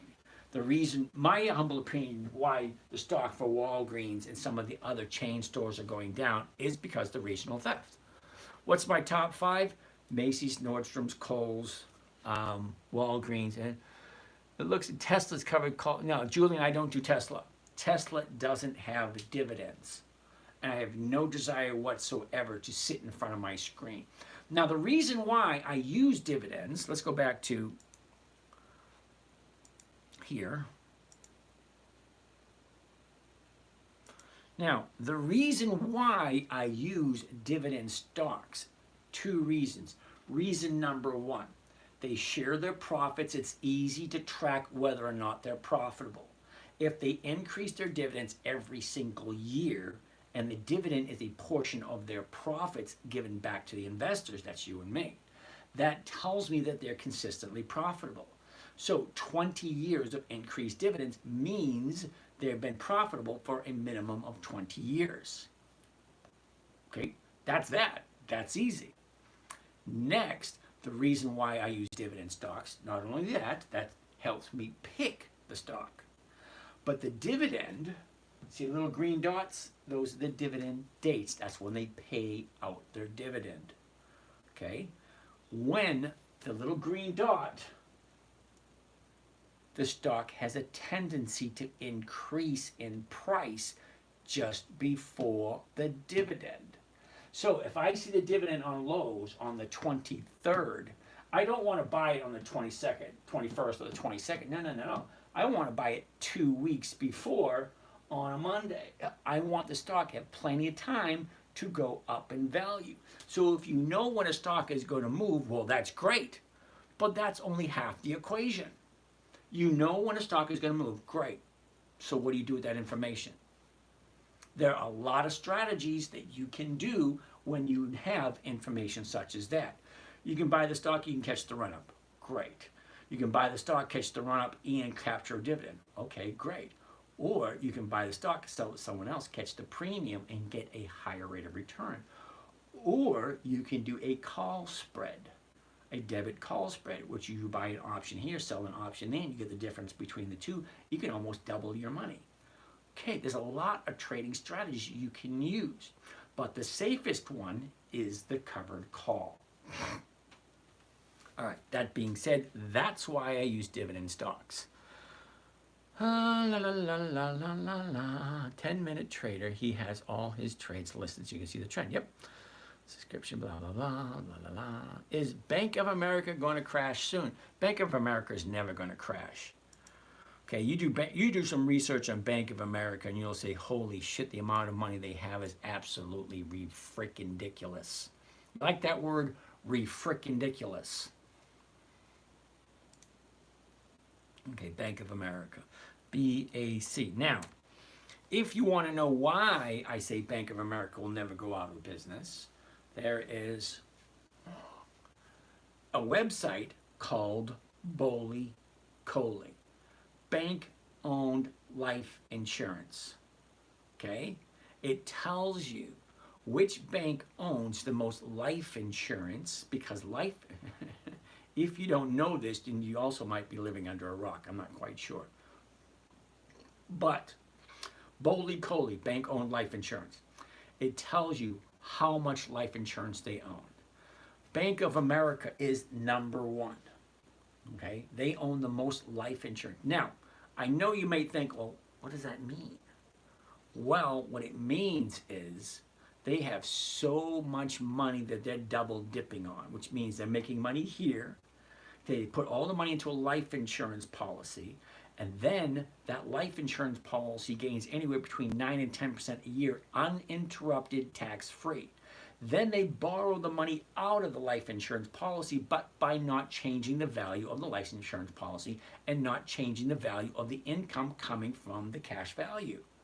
And then they take that and then they loan it out to you and I, and then they get huge amounts of rates of return. So they're getting a rate of return from lending the money, and then getting a rate of return from the insurance company who has the money invested. It's freaking awesome if you know how to do it. But Bank of America has the most life insurance, like billions upon billions of dollars. They ain't going out of business anytime soon. Okay, but let's take a look at it now for what's intended for you and I. Okay, here's the high, here's the low, here's where it was, here's where it is. She shoots up, pulls back, keeps going up. She's at 39.93. The closest one's going to be the 40. This week you can get 44 cents. That's a little over 1.1%. All right, 40 cent and $40 call strike, 44 cents. It's a $39.93. Okay, if the stock goes above 40, great, you're back into cash on Monday. If not, well, you continue to own the stock and you continue to catch the premiums and the dividends. It's a genius way of doing it. It's simple, it's safe, it's predictable, it's consistent, and there's no way to lose if you do it right. The only way you can lose is if you do something wrong. Okay. I don't think it's going to crash soon. Look at the last 30 days. Okay, here's the last 30 days. 39.25, she drops down to 38 is the bottom, shoots up to 41 is the high, comes back, and now she gaps up and keeps going. But we have 2 days to the downside. I don't know. Could it be coming down still? I don't know. Well, you had a couple of questions to ask yourself. One, do I like Bank of America? Do I want to own it for a long period of time? Because all it does is go up, down, up, down, up, down. Yeah, you're going to buy it, she's going to go up. Okay, you sell it, get your profit. You're going to buy it, it's going to go up, you don't sell it and it comes back down again. Well, that's your own damn fault. It's not a profit until you take it. Okay? Nobody ever went broke taking profits, plain and simple. We got a lot more questions to look at. Let's keep on keeping on. Hollywood wants to do Abbott Labs. ABT. Abbott Labs for $1.99. 4,000 for sure. Firelight Sky. Abbott Labs. High, low, was, is, direction. Up, down, up, down. Cool. Well, let's take a look at the numbers. Abbott Labs is currently at 115.09. The 115s this week, no thank you. The 115s next week, look at that. 233. Okay, just a little bit below 2% for next week. Now remember, this week we only have 3 days left. Perfectly understandable that this week doesn't work. Next week you get more than 1%. Great. So let's check out the numbers for Abbott Labs. A year ago, we were at 97. We dropped to the bottom of the year in the second week of October of last year, and that was 89.67. Here's the top of the year right here, and that is 121.69, the second week of March. She drops, retrace, drops, retrace. Look at the last 30 days. I love it. This is like a perfect opportunity. Who found this one? This Hollywood. This thing looks almost perfect. Check it out. 30 days ago, we're at 113. Jumps up to 118.50. That's the high of the 30 days. Here's the bottom, 2 weeks later. Up, down, up. So she's going to the upside now. Awesome. That's an invitation to jump in. However, that's only one piece of the puzzle. Okay, going to go here. What does it normally do this time of year? For that we use seasonality. Okay, here's where we are now. Look to the end of the year. Look at that. Doesn't that look lovely? A nice steady uptrend for the end of the year. Now, seasonality is 10 years worth of data. That's 2014, 15, 16, 17, 18. And this is the average movement going to the upside for the last 10 years in the fourth quarter. If you didn't know, we are currently in week number 40, or the second week of the fourth quarter. There's only 13 weeks. So we're in the second week. So we get this week, and then we have 12 more to go, 10 more, something like that. All right, that being said, I like it. It looks good. Everything looks happy. Everything looks nice. So let's actually do a trade really quick so you guys can see how it works. So I like the 115s, so let's take a look at it. And we'll do the 115s for next week because this week doesn't look that good. So first of all, look at the number. Let me look at the date. 18 October 24. That's next Friday. Because this Friday is only 3 days left to this week. Okay, Wednesday, Thursday, Friday. But next Friday, we have this week's 3 days and next week's 5 days. We have 8 days of time value for next week. All right, so if we do the 115s, here it is right here. Oops, I want to do covered stock right there. Go to the 115s right there. Let's change it to just 100 shares so you guys don't freak out about the prices. And I'm going to do it at the market price because I want it to be filled first thing in the morning. Here's the trade right here. Buy one covered call Abbott Labs, 18 October 24. That expires next Friday. The 115 call strike against the stock at the market order to open. We're doing 2 trades at once. 2 birds with 1 stone. You remember that? 2 birds, 1 stone. We're buying the stock. That's 1. We're selling the option. That's 2. Okay. The break even is 112.26. Well, the stock's currently at 115. So if my break even is 112, this thing can drop $3 and I'll still be making a profit. But here we go. The maximum profit, $274. This is where we get our calculator. Because figuring out the rate of return, simple. You take the profit right here, 274.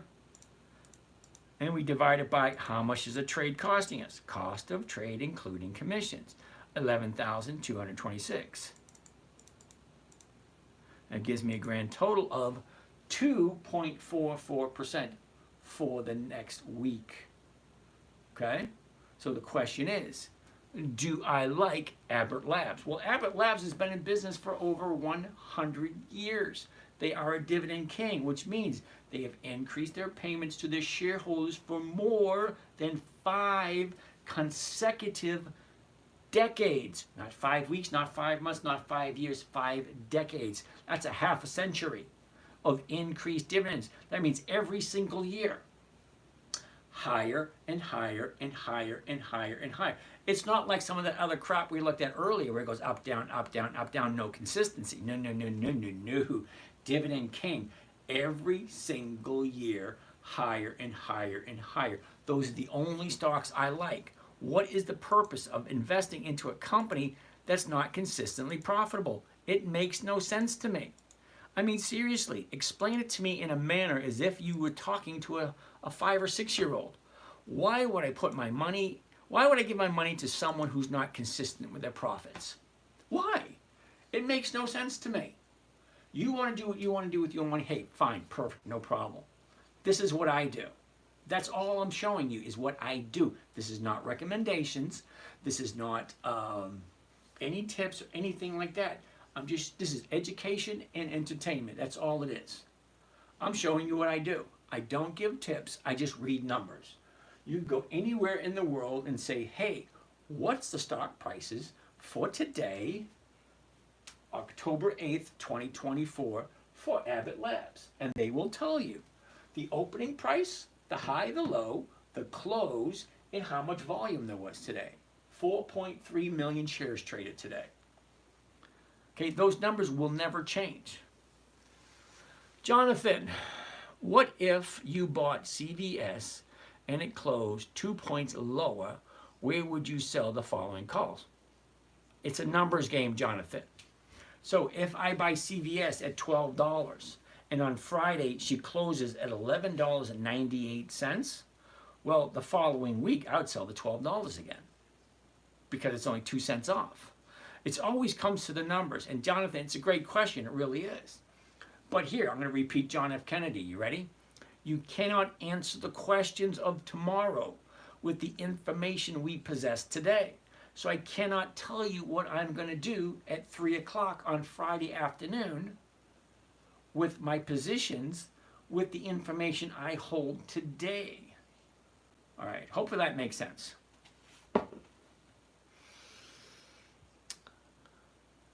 Jose Mateo, Applied Materials, huh? AMT, A-M-A-T. AMAT. Ooh, look at that chart. Doesn't that look nice? Can you see what I see before I point it out? High, low.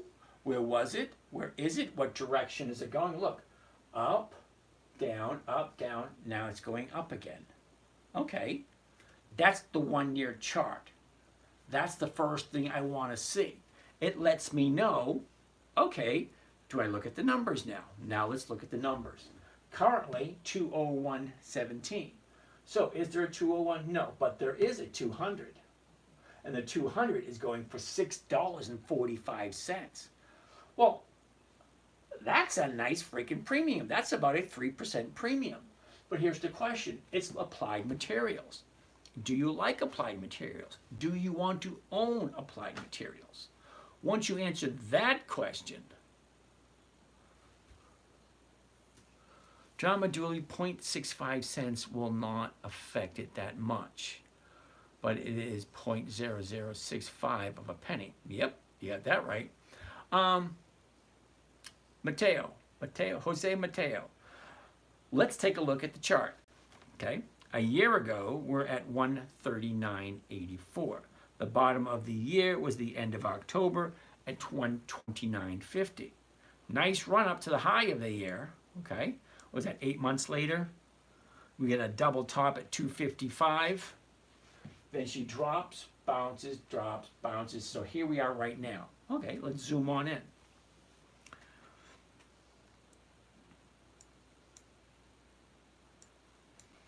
Okay, here's the last 30 days. That paints a wonderful picture, doesn't it? Look, 30 days ago was the 30-day bottom, 174. She shoots up, gaps up, hits a high at 211. Pulls back, now she's going back to the upside very slowly, and we're sitting at 288. $200.88. So the 201s, yeah, it looks lovely if you like it. But let's jump. Holy shit, it's 11:30 already, and I'm just getting warmed up. Let's take a look at seasonality. Seasonality, what does this normally do this time of year? Okay, well, that's not that difficult to see. Look, here's the blue dot, which is today. Here's the red line, which gives us the idea of where it's going. Look, it's going to go sideways for about 2 weeks and then slowly go up towards the end of the year. Fourth quarters are usually always the best for investing. So yeah, I like this one. It's a nice rate of return. Okay, so now I'm going to go finish up the questions. I'm going to call it a day because at 11:30, if we're over 200, we're going to stay longer. If we're under 200, we're going to call it quits. Is what it is. So let's keep on keeping on. Do you recommend Robinhood for covered calls? Now, 85, 13, 72, I'm going to call you Oscar. Oscar, okay, Robinhood for covered calls. I actually use, now when I say I have 6 different accounts, yeah, I have a couple in Robinhood, and I do covered calls in Robinhood. Yeah, I find it very easy, but here's the thing with Robinhood. Robinhood, you cannot let the options expire worthless on Friday. You actually have to buy them back by 3:30. If you do not buy them back at 3:30, Robinhood will close the trade for you. Okay, Esteban, Altria, MO, I like it, but we're not going to look at it. We're past 11:30. We're below 200. So if you can get up to 200 viewers by the time I finish up with these questions, and there's 62 of them, then we'll stay longer. But if not, we're not looking at any more today. I like AMAT, Mateo, that's Applied Materials, I like it. Altria, the numbers usually don't really work out very well, but it's a good company. It's a dividend king. All right, MO, yep, we did that one. Oh, I missed a bunch. What stocks would I buy right now? Steve, how are you today? Steve, I have over 300 companies in my portfolio. I own right now, oh, how many do I own? I got 7 here. I got 4 here, and the other account, I got about 9. Okay, but I have 6 different accounts, so I have quite a bit to look at. Live, dividend, stock talk, don't. Live creation. Hey, brother, what do you think about trading bots? Great for people who are lazy. I don't trust the computer as far as I can throw it. I've seen enough of the Terminator movies. All right, ALB, great company. Hey, bro, thoughts on Leap, TLT. Calls my dog. Cool beans, Flying Jack. Okay, Hugo. ALB, love it. What do you think about TRML? Ask me tomorrow night. I'm here every night. Okay, I've been here since 9. It's 11:30. It's 2.5 hours. I think I deserve a little bit of a break. Okay, so Michael the Realtor. ORC, we looked at that last night. What technicals are you looking at? How far out of the money do you normally write? Flying Jack, I write at the money. Smack dab at the money. Let's go. Single. Okay, right here, Riot. Currently, 1816. 8. Okay, 32. Yeah, I would do that one at the money. That's your highest rate of return. Also, always look at which direction the stock is going. Okay, all your answers are right there if you just know how to read it. ORC, we looked at that last night. More doesn't pay dividends. Cool, 1% profit. Yep. Why not moving averages RSI? Okay, Flying Jack, awesome question. Awesome. Seriously, it's a good question. Now, when I told you I created this strategy for my 9-year-old daughter 15 years ago. It had to be simple. Once you start going into the Bollinger Bands, RSI, then you want to use implied volatility, then you want to use intrinsic values, you want to start using the Greeks. Yeah, confusing as hell. Okay? Adults have a tendency to make it more complicated than it needs to be. One, never buy something you don't understand. If you don't understand the company, don't be looking at it. Number two, never sell at a loss. Number three, if the company is consistently profitable, great. Weekly options, a must. Do the numbers work? What am I buying for? What am I selling the closest covered call for? Is that going in 1% or not? It's a yes-no question, right?